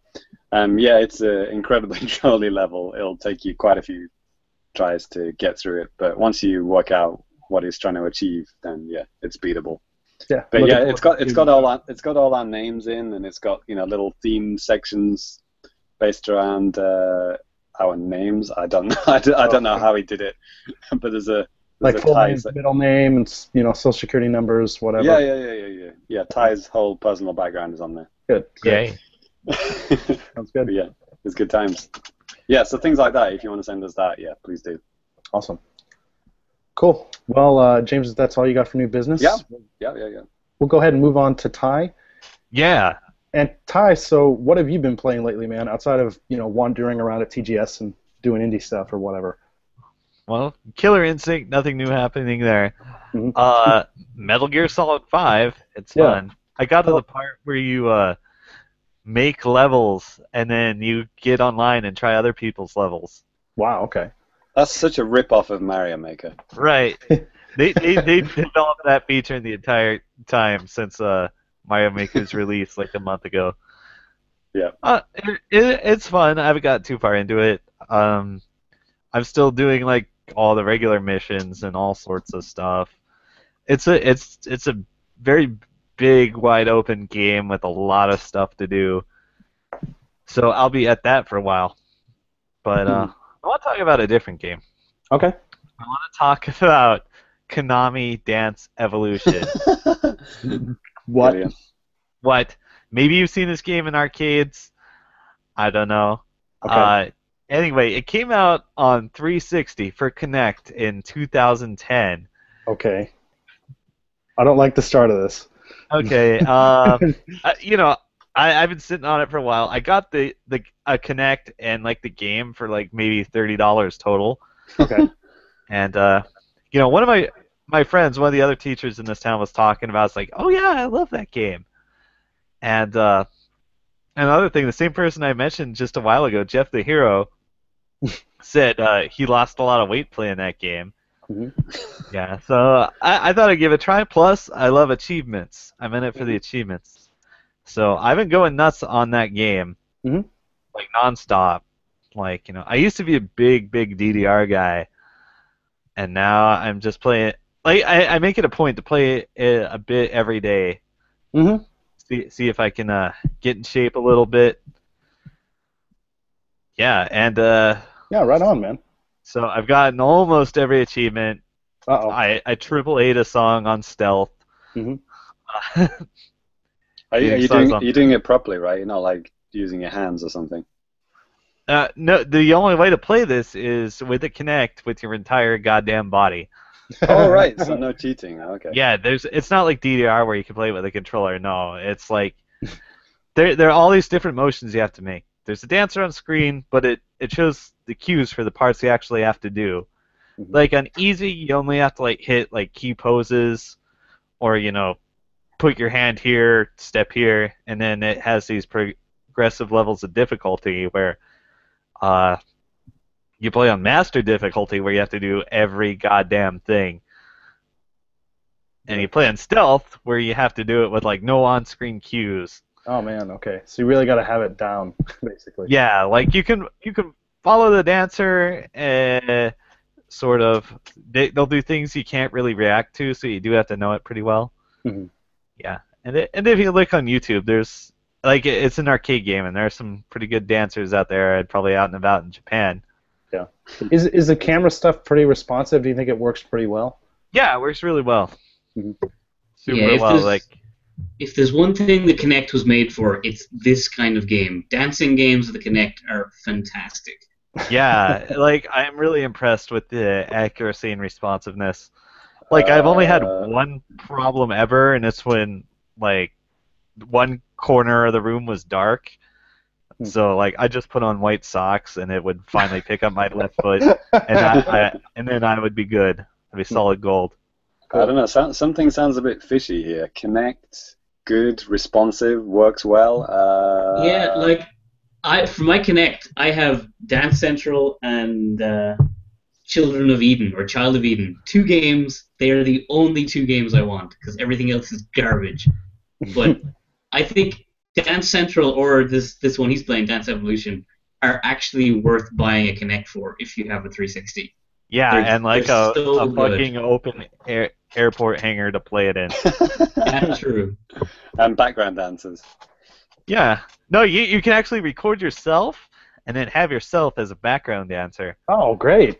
Yeah. You're own like hype man. Yeah, so like if you really nail it, you record it, and then yes, you can be your own hype man. Hey, I was too until I got married. So I like that game. I don't know. I'll put up a video of me playing it sooner or later. I want to see that. Yeah, I think you'll be impressed actually. Nice. Cool. So yeah, that's it for me. Okay, cool. Well, for the podcast audio listeners, we're going to go ahead and cut over to an audio recording between James, Matt, and I. We actually recorded at Freshness Burger in Ginza. So if you guys... Home of the good burger. Yes. So please enjoy that for the podcast listeners. And if you guys are listening live right now, be sure to check out the podcast version so you can see that as well, or hear that at least. So... I'm thinking about that burger again now. Here we go. Yes. So, okay, I hope you guys enjoyed that. And right now we're going to come back with a little bit of news. There's been quite a bit of stuff that's come out since the last episode, but I think kind of. I mean, we'll keep it to this for now. What we have on here. There's one other big thing that I think we can maybe talk about in another episode. We're already going kind of long already. But so I'm sure out there that you guys have probably seen this already, but Star Fox Zero has been delayed. So no. If there was any doubt that game is going to have amiibo support when it comes out, that is gone. There is going to be a fucking R-Wing amiibo when this thing Actually, I know exactly what Cyrus thought when that was announced. It was like, does that mean the Falco amiibo will be delayed? I did lose sleep over that. Yes. That's all I saw on Twitter. They were like, no, but what about the Falco amiibo? Sorry, I'm pulling up something here. Yeah, I guess it's some more information on that about the game being delayed. Miyamoto had some comments to say, and he said that they've already reached a point where the game could, technically they can get this thing out the door and it would be just fine. In time for the initial release that they wanted to have it, but they wanted to find things where basically give the game a little bit more polish and stuff, so they're going to be delaying the game until Q1 2016. So, I don't know. I mean... Well, I called it. I thought that it would either be released unfinished, if you remember my negative predictions before E3. Sure. I said it'll either be released just as as an episodic thing with a few episodes, or it won't be released at all. And that seems to be what happened. I mean, it's a shame that they're not saying we're delaying it to put in online co-op. They're just saying they're delaying it to polish it, because I mean, they even mentioned the controls or something. Like Miyamoto was talking about how he wants the controls to be perfect. Right. If they hadn't even got the freaking controls done at this point, what were they doing? Well, I think the control thing, I think that stuff might have been fine. Like, he goes on to, Miyamoto went on to say, like, although we feel that the development had been progressing well, we now believe that we will need a little more time to work on areas such as the unprecedented discovery that we want players to experience in the game by using 2 screens, and further polishing the level designs and perfecting the tone of the cutscenes. So, well, okay, I guess you could maybe look at that as like, hey, blah, blah, blah, get on with it. We're not comfortable with the controls. What we want people to make it feel like it's where they don't say, hey, fuck, these stupid motion controls, just give me stuff with sticks, which I know a lot of people out there have maybe kind of said that, people that have played. I don't know. I mean, not having played it, I feel kind of weird trying to play a Star Fox game all, try to control the guns by using, motion control stuff. I don't know how I feel about that. I think they'll have a motion off option that they always have done. I think they even confirmed that, but is that really the optimal way to play the game? You lose out on a lot of, options on where you can shoot and stuff. Whereas opposed, if you're using the gamepad, you can shoot in a lot of different directions. I actually do like this Splatoon motion control. So if it's like that, I'll be fine with it. Yeah, I mean, there's always a little bit of upside. It could be something like that. Maybe not though. So, we're not going to know until basically next year. I got plenty of games to be playing anyway. I got a shit ton of games in the UK, and I'll be playing those for the next probably 6 to 7 months. So yeah, I'm fine with it. Yeah. So John Redden on NWR staff, he's probably the most down on it because he's a Star Fox super fan. Mm-hmm. And you should watch NWR TV for a video of him reacting to the Star Fox delay. It's very funny. Okay. Or not. It's kind of like at the end of Usual Suspects when they drop their coffee cup and it goes in slow motion. Right. Kind of like that. No. Exactly. So moving on with the news, we already did touch on this one bit, a little bit about Hyrule Warriors Legends with the no stereoscopic 3D for non-new 3DS units. I guess this also goes to one of Cyrus's favorite games from TGS, Project Crosszone 2. There are some kind of Nintendo crossovers coming to the game, and from what I could tell, they weren't actually on the show floor. And Cy, feel free to correct me if I'm wrong. Listeners out there, too, feel free to correct me if I'm wrong. It happens a lot. So, but anyways, I'm going to go ahead and say you're wrong, even though I have no idea what you're talking about. Thank you. Yeah, I saw these characters like Chrom and Lucina from Fire Emblem and Cosmos from Xenogears and things. Were they actually playable? I didn't see them in the demo. I'm pretty sure I used every character and every assist, and I didn't see them. Yeah. Okay. I'm just making sure because I thought I did too. But yeah. So like he said, Flora from Xenoblade Chronicles. Then I'm not sure about this next character because I never played Xenosaga Episode 1. It's Cosmos was one of the very first playable characters in the very first Crosszone game, which is actually Namco Cross Capcom. Right.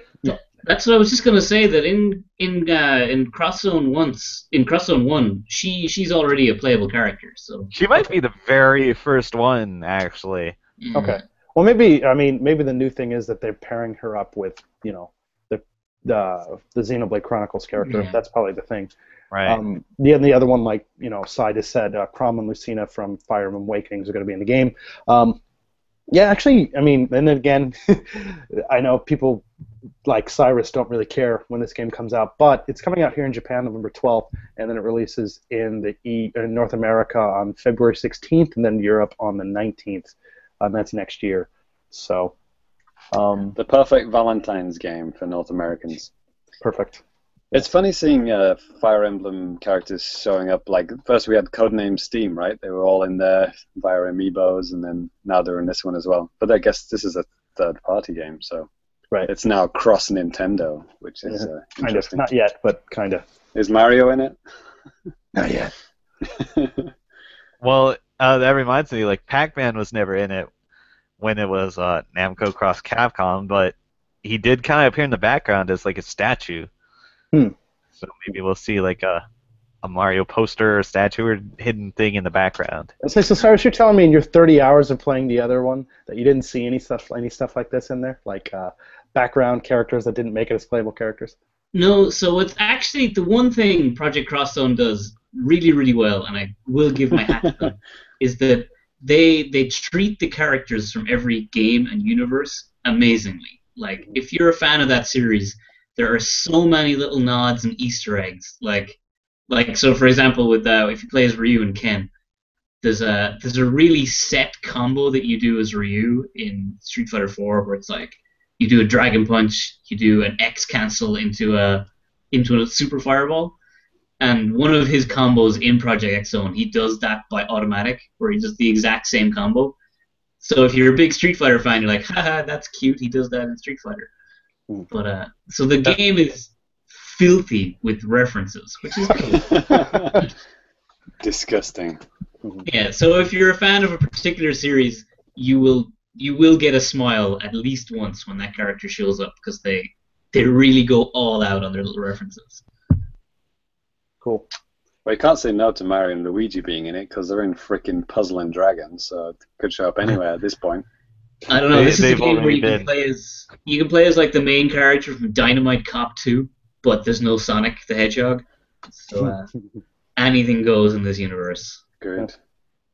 What I like on some of the screenshots I saw, there was like a picture of Chris Redfield from Resident Evil. And he was like standing there with like a gun, and then Mega Man was standing next to him, and he was like the same height, and just looked weirdly the same proportions. It was so weird, but it was hilarious. So, yeah, he was in Namco Cross Capcom. He had one of the best crossover moves. Oh yeah. Yeah. Smash Brothers is the best crossover game. It's the only one I need. You mean Battletoads Double Dragon? Yes. That Did someone say Disney Infinity? Fake? Is that fake? Cyrus, you're stuck in your own island by yourself, my friend. With probably like tons of other people too, but that's fine. Anyway.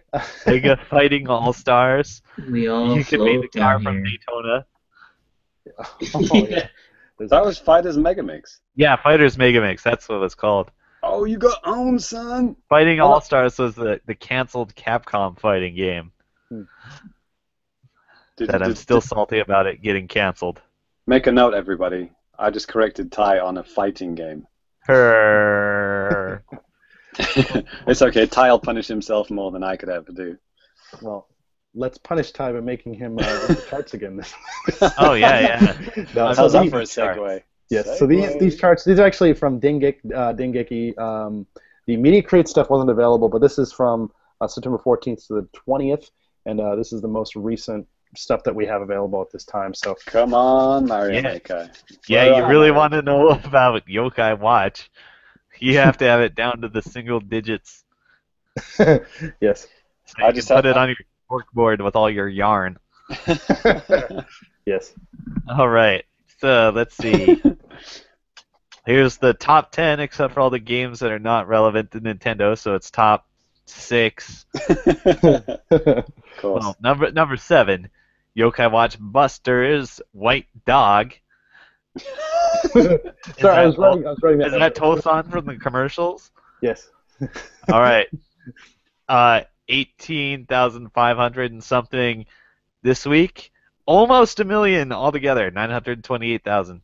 Actually, what was oh, sorry, Danny. I say what was weird about these numbers compared to the stuff that we usually put, because the numbers from Media Create usually put this game and the other version together. So I don't. Oh, that's why. Yeah, because Dengeki is different. Yes, that's what it seems like.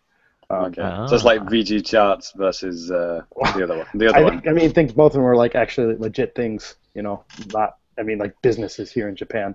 On the Yokai Watch Busters thing, something I've been meaning to mention a couple of times past a couple of episodes. My son, I made my son watch Ghostbusters, the real Ghostbusters animation, because I wanted to watch good animation. Oh, the cartoon show? Yeah. Damn. And he loved it, and we watched like the whole first series was on YouTube. So we watched like the whole first series, and this was before I went to England. So he said he wanted me to pick up a Ghostbusters car while I was in England. So I got him a little Ghostbusters car, like just a miniature, like nice. die-cast size one, and yeah, he loves it. But as I was watching Ghostbusters, all the memories coming back. Obviously, I'd already watched it all when I was younger. I mean, I watched the cartoon when I was a kid. So I loved good, right? it. But it was obviously like drawn by Japanese animators. It was really well animated, and also all the kind of the ghost themes and everything. I was just like, holy shit! Yokai Watch ripped off Ghostbusters so much. It is almost unbelievable. Like, wow. Like Yokai Watch is just the Japanese Ghostbusters. It really is.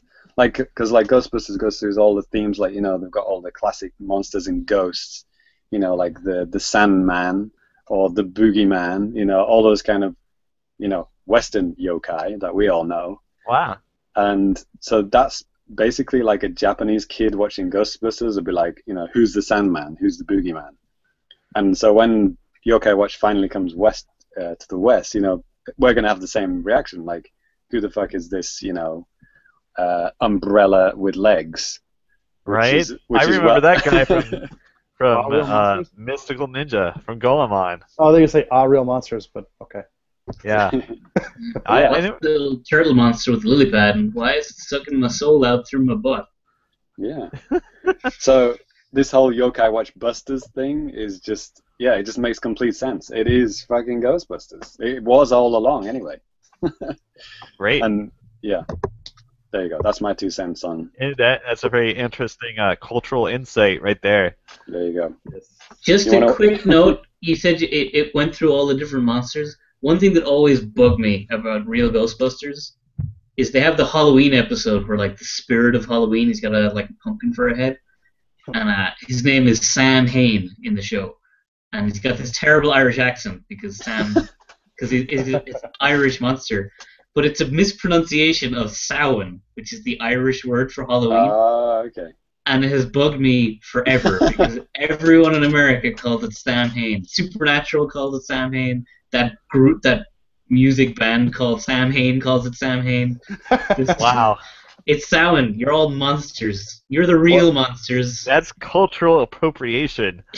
That's like how Japanese people think Don Quixote is actually a donkey. It is. Trust me. Okay, so that's number 7 on the charts. Yes. Yeah, that's way more interesting than all these numbers. Let me tell you. Yeah, it is actually. Yeah, let's talk about fucking Animal Crossing. Yes. Cyrus. Hapless home designer sold. Yes. 20,000. It passed 1 million. We're at 1.04 million. Mm-hmm. Good job, non-game. Yeah. Happy House Arrest. And you should all be excited to know they got the restock of Season 1 of the cards back in Japan. You can calm down. Yeah. Great. That was me. And the pre-orders went up in America. First season just releasing. God.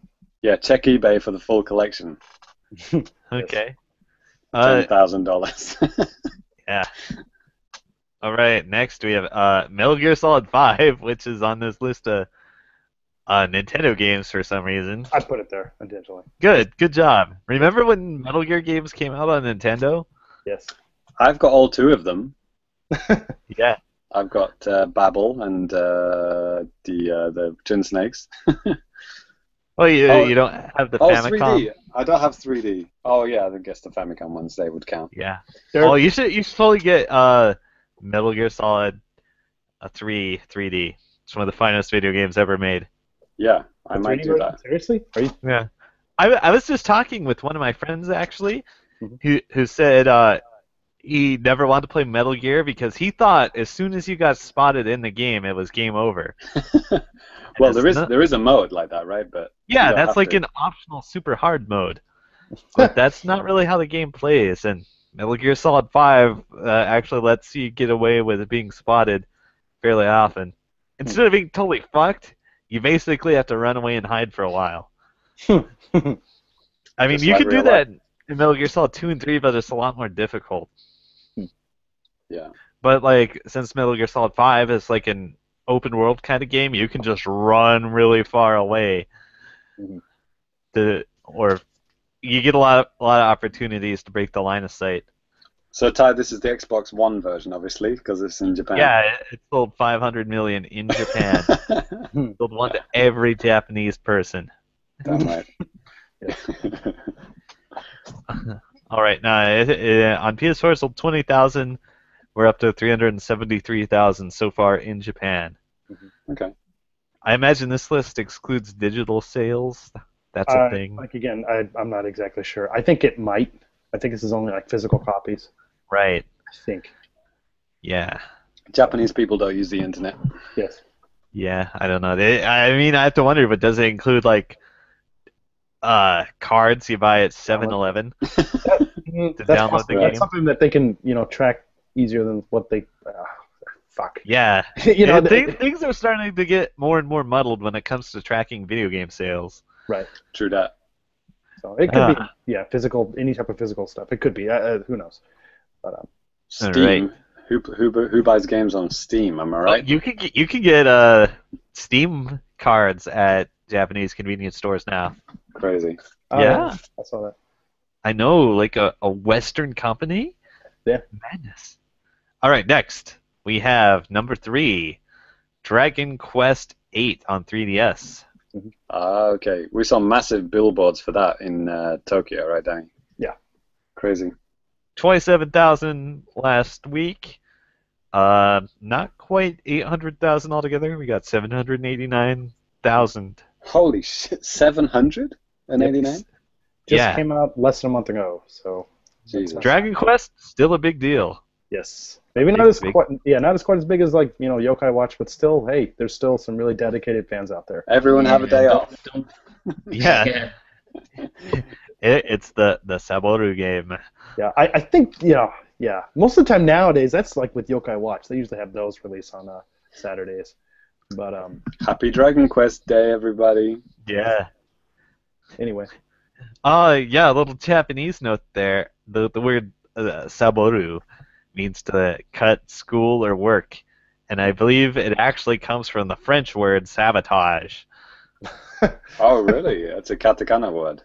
It's not a katakana word. It's one of those extremely rare words that got into hiragana somehow, if I understand the etymology properly. Yeah, that sometimes happens. Yeah, because it gets treated like a regular Japanese verb, right? Mm-hmm. But it's saboru. It comes from sabotage, as far as I know. Cool. All right, Japanese lesson for the day. All right, number 2. That's where Super Mario Maker is. It's number 2. Oh, number 2. Okay. Not quite number 1. It better be. Oh, actually, Splatoon number 1 is really far ahead. Holy shit. Okay, so yeah. Super Mario Maker, 56,000. Okay. 541. Yeah, second week. So. Yeah, so I must have sold like 140,000 the first week, which is pretty hot. Yeah. So nice. We're looking at 194,000 altogether. Mm-hmm. Yeah, I'm rounding up. Yes, that's pretty reasonable. Yeah. Yeah, it's good. Hot stuff. Number one. Pokemon Super Mystery Dungeon. Oh, fuck off. Yeah. Nobody talked about this yet. Yeah, I kind of forgot about it because all the Mystery Dungeon games just kind of roll together for me. I have no interest. Of course they in do. them at all. They're all the same game. I've never played this game, but it was on my radar because a guy that does music for this game also did music for Smash Brothers Brawl and Beatmania 2DX. Of course he did. Yeah. You know me, I fucking love 2DX. Yeah, so 150,000 copies first week. Hot stuff coming through. So yeah, Pokemon said, okay, Yokai Watch Busters, I'll show you how to do a side game. Yeah. There they go. Yeah, I mean, Yokai Watch are not the official mascots of the Tokyo Olympic Games. Pokemon are. That's right. They're still the status quo. Yeah, even Osaka or Kansai International Airport has its own little mini Pokemon shop where they just sell airport-themed Pikachu stuff. There's a highly specific market. You know, some dude has a room dedicated to it. Of course. Of course he does. Yeah. He's called Daniel Bivens. Right here. Nice to meet you. All right, who wants to talk hardware? I can go ahead and talk hardware. That's okay. Yeah. So that particular week, 3DS was on top, about 26,000 units. For the fiscal year to date, as of right now, it's sitting at about 708,000. So not bad. Oh, that's what FY stands for. Yeah. Sorry. I was thinking of something else. Yeah, like I said, with the Media Create stuff that usually I nab from NeoGaf. Thank you, NeoGaf. Yeah, usually they have the total, the lifetime to date stuff, but for the Dengeki stuff, they just don't. I got this from NeoGAF as well. Thank you again. That same week, PlayStation Vita coming in second place, about 17,000 units sold. Year to date, about 333,000 units. Then after that comes the Wii U, about 15, almost 16,000 units, sitting at about 305 for the year at this point. So there's a Mario Maker bundle. I saw this in the shops. It's the Wii U is not any different. There's no stickers or anything on it, but it's a very nice box. It's a yellow Mario Maker box. Right, looks very nice. And it should be noted too that this is the first full week after Super Mario Maker was released. So I didn't really take a look at the previous week's numbers to see the hardware. So it could have made a little bit of a spike there and come back down. I should have checked that before. Sorry about that. But yeah, then right after that, actually quite a ways down, PlayStation 4, about 7,200 units that week. You see, this is why Ty usually does it. Yeah, yes. So year to date, about 400, a little less than 450,000 year to date for PS4. Bringing up the rear of the list here, PlayStation 3 coming in with just a little over 2,000 units. For the year, sitting at about 71,000, and poor Xbox One. Oh, can I guess? I'm actually not looking at the document at the moment, so I genuinely don't know. Okay, yeah. If you guys don't notice, go ahead and guess. It's been 180 units for a few weeks now. Yes. But I'm gonna guess with Metal Gear coming out, it could have boosted sales to I don't know, maybe 300. Okay. I'm gonna go with 300. Ty, did you already see the final number? Yeah, I'm looking at it now. Okay, I thought too. Damn it. But I just like to preface, I like how you said, and pulling up the rear is the PS3, that the Xbox is so far below this, it doesn't even count as being at the bottom of the list. Yeah, right. So, James, you've given it way too much credit, man. Unfortunately for Xbox One in Japan, 171. So that's a number that we haven't seen. At least we're talking about it here on the show. I swear to God, it went from 150 to 180, 150, 180. That's what it kept doing for past few years. So people who already had the Xbox bought Metal Gear for it. They didn't buy an Xbox for Metal Gear. Exactly. Okay. They're playing on the PS3s or PS4s, unfortunately, for Microsoft. So, but yeah, that's pretty much going to do it for news and charts. Again, we have another special feature for podcast listeners that you guys will hear. Goddamn! Right now, James and I. This is amazing. Matt actually attended the Super Mario concert celebrating the 30th year anniversary of the series. So yeah, please. This is the music that you've been hearing in the show so far, by the way. Yes. Pretty epic stuff. Yeah. Well, let's cut back to me, Danny, and Matt. Here we go.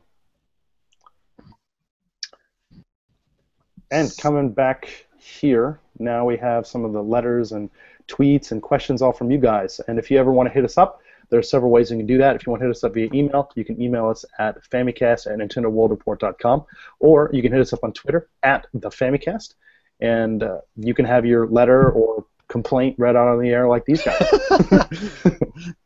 Cool. So is this me? Yeah, James. How about you go ahead and start talking about some. So yeah, the first one is this is a pretty special one. This is from Ollie. Hacker alias Olimar84, and so me and Danny actually met up with Ollie at TGS. Yeah. Well, not met up. I should say bump into. Yeah. So he actually recognized us at TGS. I don't know if Danny remembers. Me and Danny were at the kind of the Mario kind of merchandise store. There's one that sells all the Nintendo plushies. I'm sure people have seen pictures by now, like the Splatoon plushies that were... The pictures of the thing where they said, please don't take pictures. Yeah, exactly. Everyone's taking a picture of it by now. Mm-hmm. So I was looking at these little wooden clips with Danny, and I was like, oh, those are pretty cool. I might, but what do you use them for? And Danny said, to, if you're eating a packet of chips, crisps, you don't... to reseal it afterwards. Come on! No, this is it. And I said, oh, yeah, that ever happened with you. And then this guy overheard that, and he was like, are you guys from the Famicast? And I was like, yeah, sure, that's us. And I was like, that's Danny, this is me, I'm James. And yeah, we got talking, and this is Ollie who tweeted at us. And he said, yeah, it was great meeting you guys today. Keep up the good show. Yeah. And tweeted a picture that we took all together. So yeah, and then Johnny Metz followed it up and said, wow, that's awesome. I hope to visit all you guys in Japan in 2016. It's on my short list of travel dreams. Yeah. So yeah, that'd be cool to have Johnny on the Famicast, wouldn't it? Live in Japan. Oh yeah, yeah. Could happen. It's all in Johnny's boat anyway. Right. Where the Famicast budget doesn't stretch to free plane tickets. That's just Cyrus's half of the budget. So. Yeah. Yeah. Cyrus handles that. Yes. Danny, are we doing the next one? Addison? The first one. Do you have the energy to talk about that? Or? I do not. Okay. I think it's and then I'll probably have some more information about this. So. Okay, I'll read the second one then. Okay. Edit point. Yes. And next one is from Addison Webb, and he said the annual TGS show is probably my favorite Famicast each year, and he's looking forward to me finishing my trolling video. So yeah, that'll be up shortly. There's a rough cut up already, but I'm gonna recut that soon. So yeah, check out my channel if you want to see the trolling, or if you want to see the non-trolling videos, check out NWR TV. Yes. The next one is from the winner of the Wii Fit Trainer Amiibo that Danny gave away a few episodes back. This is Mark Droney, hacker alias Mad Newt Theory, and he says, "Thank you, Danny, and the Famicast for the Amiibo." He says, "James will be sad it wasn't sent by drone." I think that's because I made fun of his name. See. Okay. Yes. The Famicast asshole right there. Just kidding. Right. Yeah. I'm guessing Ty pasted that picture in. Oh yeah. Okay. Yeah. So wait, yeah, keep them coming, and yeah. I was going to say there was one other little bit of one other comment that actually I just saw on Twitter right before we started the show, and actually, Sai, we could thank you for this from Toys for Games. It's a big shout out to the Famicast and our friend Cyrus for the mention on the most recent podcast. Thanks, guys. So yeah, thank you guys for. See, Disney, Amiibo, I'm networking, and here you guys are laying into me the whole time. I'm finally making this podcast the next level. Yes. Do they get a lot of listeners? Well, yeah, they actually get quite a substantial amount of people every week. Yes, Twitter account is huge. Really? We need to get their PR guy to replace our PR guy. Yeah. Actually, yeah. If you're listening and you have a Twitter account, why don't you follow the Famicast? Come on. Yeah. Do it. Come on. Come on. We'll be your best friends. Follow, like, at Southside. Fucking screw these jokers. Yes. I got the real news. Exactly. So, all right. Well, I think that's pretty much going to do it for comments and stuff like that. Like I said, feel free to email us, tweet at us anytime. We're going to take, for the podcast listeners, it's going to be another short musical break, and we'll be right back. But for everybody else, and now for everybody, I guess, this is going to go ahead and be the end of the show. So we're going to go ahead and give you guys our Twitter handles, all that good stuff. And I'll go ahead and start us out. You can find me at DannyBiv, DannyBiv. Yeah, I think I just posted some stuff around TGS about what I'd been playing and some other cool stuff like that. ? So, yeah. Ty, how about you, man? Where can people find you? Oh, yes, my Twitter is SuperCatDrugs. Mm-hmm. The finest handle of all the fighting game people. Give or take Dr. Snake Tits and Ebonic Plague. Those are real names that are my rivals for best handle in the fighting game community. Nice. So you can check my Twitter. It'll probably be about fighting games or Japan or just, random jokey stuff. Mm-hmm. I like to retweet English Waifu, the best Twitter account. Mm-hmm. So yeah, enjoy that. Cool. Right on. And Cyrus, how about you, man? I think you just put a plug out there earlier, but go ahead and do it again. Yeah, I get to do it twice. So I'm cool. Yes. So yeah, you can follow me at Southside if you're watching the video. Look, it's like right there. And yeah, so I talk about lots of cool stuff that these guys are too shallow to try and touch. Hey, I got the real tweets. I mentioned the other day, I said I was kind of interested in the Disney Infinity stuff, and if it wasn't for like the huge paywall, or if I just had a little bit more extra money, I actually get into it because the Star Wars stuff looks pretty cool. Or if you had a baby living in your house. Well, that's obvious, right? Man, if I had a kid, they would get like Nintendo games exclusively, and by that I mean 8-bit. I'll buy them a new game when they beat Ninja Gaiden. Yeah, James, what are you doing, man? Yeah, I should start my son off playing the Mario Maker on the 8-bit and then move him up to 16-bit. No, I mean, like, start him on like Ninja Gaiden, and then. Oh yeah. They probably hate you only play games in the same years that I played them. So when you're 25, you can have a Wii U. Whatever age you people are. His first 3D games will be Star Fox and Stunt Race FX. Not bad. Perfect. I like it. And Battletoads, Ninja Gaiden, Double Dragon. I'll actually tell him to pronounce it wrong. Gaiden. Yeah, Gaiden. That's how foreigners we do pronounce it. Yeah. Yes. So if you want to follow the trolling at FamiComplicated, I'm tweeting pictures out of my Mario Maker levels at the moment. Probably links to my TGS trolling videos and all the good stuff like that. Yeah, if you want to see pictures of like the Mario concert and what else, yeah, TGS, all that kind of stuff. Well, it's not only on my Twitter. There's also pictures on the website. We didn't mention that before, but by the time you listen to this, there'll be photos of all the good stuff from TGS. You'll be able to see it. Yeah. Please do enjoy. But yeah, the Mario Maker concert was amazing, and yeah, I hope you enjoyed listening to the music throughout this show. It's pretty epic, and yeah, if you like this show, I mean, we covered a lot of shit in this episode. I mean, by that I mean good stuff.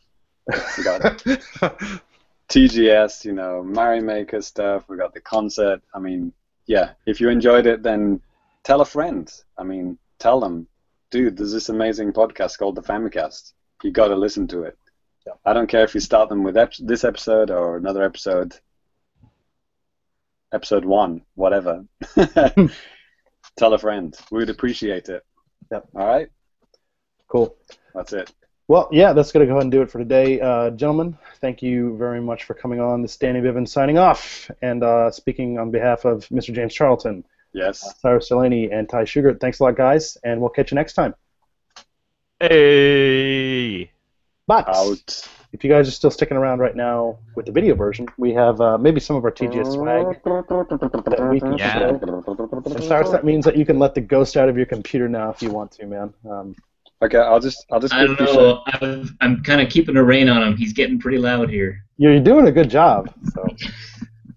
I'm just going to show you this. This is not swag, but one of my students gave this to me. It's a Nintendo Network ID because they wanted to play Splatoon with me. I'm not gonna. Art. Oh wow, that's cool. I'm not gonna show you the Nintendo Network ID because. Is that a penis? Okay, no. Yes. But yeah, she drew a picture. Yeah, a female Japanese woman playing Splatoon. Female. One of the girls I teach, who was 12 years old, asked me if I played Splatoon. Yeah, man, I might just do that. I'm just gonna put my friend code on fucking the main school blackboard and like, hey kids, fucking play me in Splatoon. Hey kids. Just a picture of you in a string vest. Yeah, fucking, I'll just cover myself in squids. I'll go to the fish shop, buy a bunch of squids, and just like, which am I? That's appropriate. How horrifying. Yeah. But she's a level 48. And I was like, holy shit. That's why she doesn't do her English homework. Yeah. Ty, what did you get, man? Do you have any cool things within reach right now or anything? Yeah, I do. The coolest thing I got was the Stars coffee mug. It's not here right now. It's at the office. Okay. But I got some cool things. I might tweet a picture of me holding that mug, spreading my gems all over it. Oh yeah, that's right. You did get a picture. I hope you didn't wash it. I got some Guilty Gear badges. I don't know if you can see very well. That's the new chick's face, is it? No, let's see. This is like a pink 4-leaf clover. Mm-hmm. I have no idea what that means. Ty, you need to get a better camera, dude. Is your computer from like 2001 or something? Yeah. Oh, okay. I do have some better cameras I can hook into it. This is just hook your Connect. Yeah, I can hook my Connect up, or can you see this one though? Can't see probably the not. details on it, really. No. It's the Slayer one, and it says dandyism, and I have no idea what that means. It's just, Guilty Gear gibberish. That's fantastic. But I have one more thing. Well, Guilty Gear itself is gibberish. Like when you start a round, most fighting games is like round 1, fights. Guilty Gear is like Rebel 1, heaven or hell. It's like... Brilliant. The best game is Unit, though. It's like a solid screen full of nonstop gibberish. Yeah. Level 1, heaven or hell. What the fuck? Right. Is yeah. It comes up heaven or hell. Let's rock, and then it just starts the fight. And you're like, okay. Yeah. All right. One more thing. I haven't opened this yet. I'm actually going to send it to my hometown fighting game community as a prize. Mm-hmm.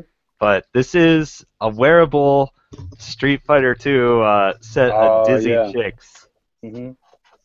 When you go dizzy, you get the little chicks dancing above your head. That's amazing! That's cool. So you just strap this on your head, and it just kind of bounce around your head. It's amazing. Nice. It is. I got a whole bag full of shit. Good job. From TGS. I actually haven't even opened it since I got back. It's a YouTube bag. Because YouTube were at the show, because now YouTube are like video games for some reason. Right. You saw the monster of the bag on the wall there. Yes. Yeah. That was the TGS pamphlet that you got when you go. I don't really have anything else interesting, I don't think. Okay. No. I got some more stuff I forgot about. Okay. Oh, there's the clips. Oh, that's the clip site that I was looking at when Ollie was recognizing us. So these are for your potato chips. Yeah, except if you come around, then I won't need them. Yes, exactly. That's right. I think I'm gonna give away my first badge to one of my students because they were very interested in. Actually, a few of them went at the same day as us. So I was telling you, Danny, at the show, wasn't I? I said turned out there was about 6 of my students there on the Saturday. I knew some of my students were actually there too. I just didn't run into anybody. Right. Why would you when there's 270,000 people? Yes. Ty, what else you got, man? I got a Phoenix Wright pen. I don't know if you can see this. Oh man, what? They didn't give me anything. Well, I bought this. You bought it. It was a couple bucks. Did they spell it, Ty, did they spell it Phoenix Wright, like W-R-I? No, they spelled it Ryuichi Naruhodo. That would have been the perfect pun. Yeah. Phoenix and I got the Godo keychain. Mm-hmm. Baller as fuck. Best character in the series. It goes really well with my Godo cell phone case thing that I got like 2 years ago. Mm-hmm. So yeah, that's that. Cyrus, did you have anything you wanted to show? I didn't really get much, but one thing I will for that Grand Blue Fantasy thing. Mm-hmm. They when you arrived at TGS the train station, they were like waiting at the bottom of the stairs, giving out bottles of water and hand sanitizer.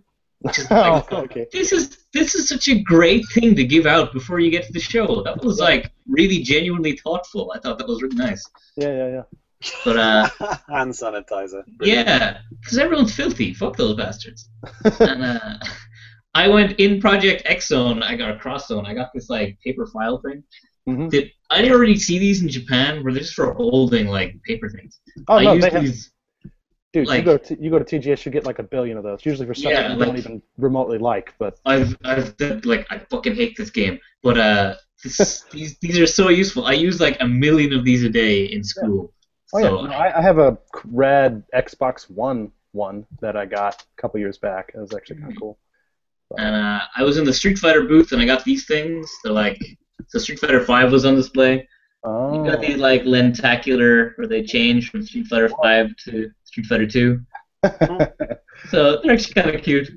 That's cool. So I'll send these back to Ireland too, to the Irish fighting game community. One of the prizes. Rad. Cool. That's pretty much all I got. Okay. Well, I guess that's your bonus features done. Hey, what about me? I Done. got some stuff. No. So I got a few things. I got this nice little Tingle doll that I found at the merch counter, and I just had to have him because I thought this is just way too cute. Yeah, kind of cool. Also found he's wearing like an MC Hammer clock around his neck. This is actually like a Wind Waker HD like official product too. So that's pretty cool. I also found a really baller Shenmue T-shirt that I was actually wearing at the show. That you can see. Actually, in the video, I think that James and I shot, I was wearing this T-shirt, so you can see that. And then I also have this really cool Sonic bag, kind of like this cool design on there and stuff like that. Oh yeah, he's doing the Fuji Wave, the famous. The thing. And then on the back, it says like faster than the speed of sound or whatnot. And hashtag no good Sonic games. But hey, the merchandise is cool. Yeah. Yeah, I didn't actually go to any of the merch booths. I kind of wish I had, but they have weird, cool stuff. I would recommend going. Before the show, I saw these like recently my indoor shoes. So in Japan, you wear outdoor shoes and then you switch your like indoor slippers called uebaki. And my uebaki, I got them like 4 years ago before I came to Japan, so they're like a hole worn through them at this point. Like the little kid ones? No, I just have like slippers. They're like Skechers or whatever. I don't know. Oh, okay. I thought you meant like exactly what the little kids wear. Oh no, I just have regular slippers. But I don't think they have sizes for like big people. Yeah, they're supposed to be just like walking shoes, but I use them inside. And but Sega were selling these amazing Dreamcast uebaki. Yes. And I so wanted them so badly, but they were like 7,500 yen. 8,000. Yeah. And they're not even out. 8,000 yen. They're not even out yet. They're coming out in November, but I guess you could have got some kind of a discount if you would have bought it straight in cash that day. Yeah.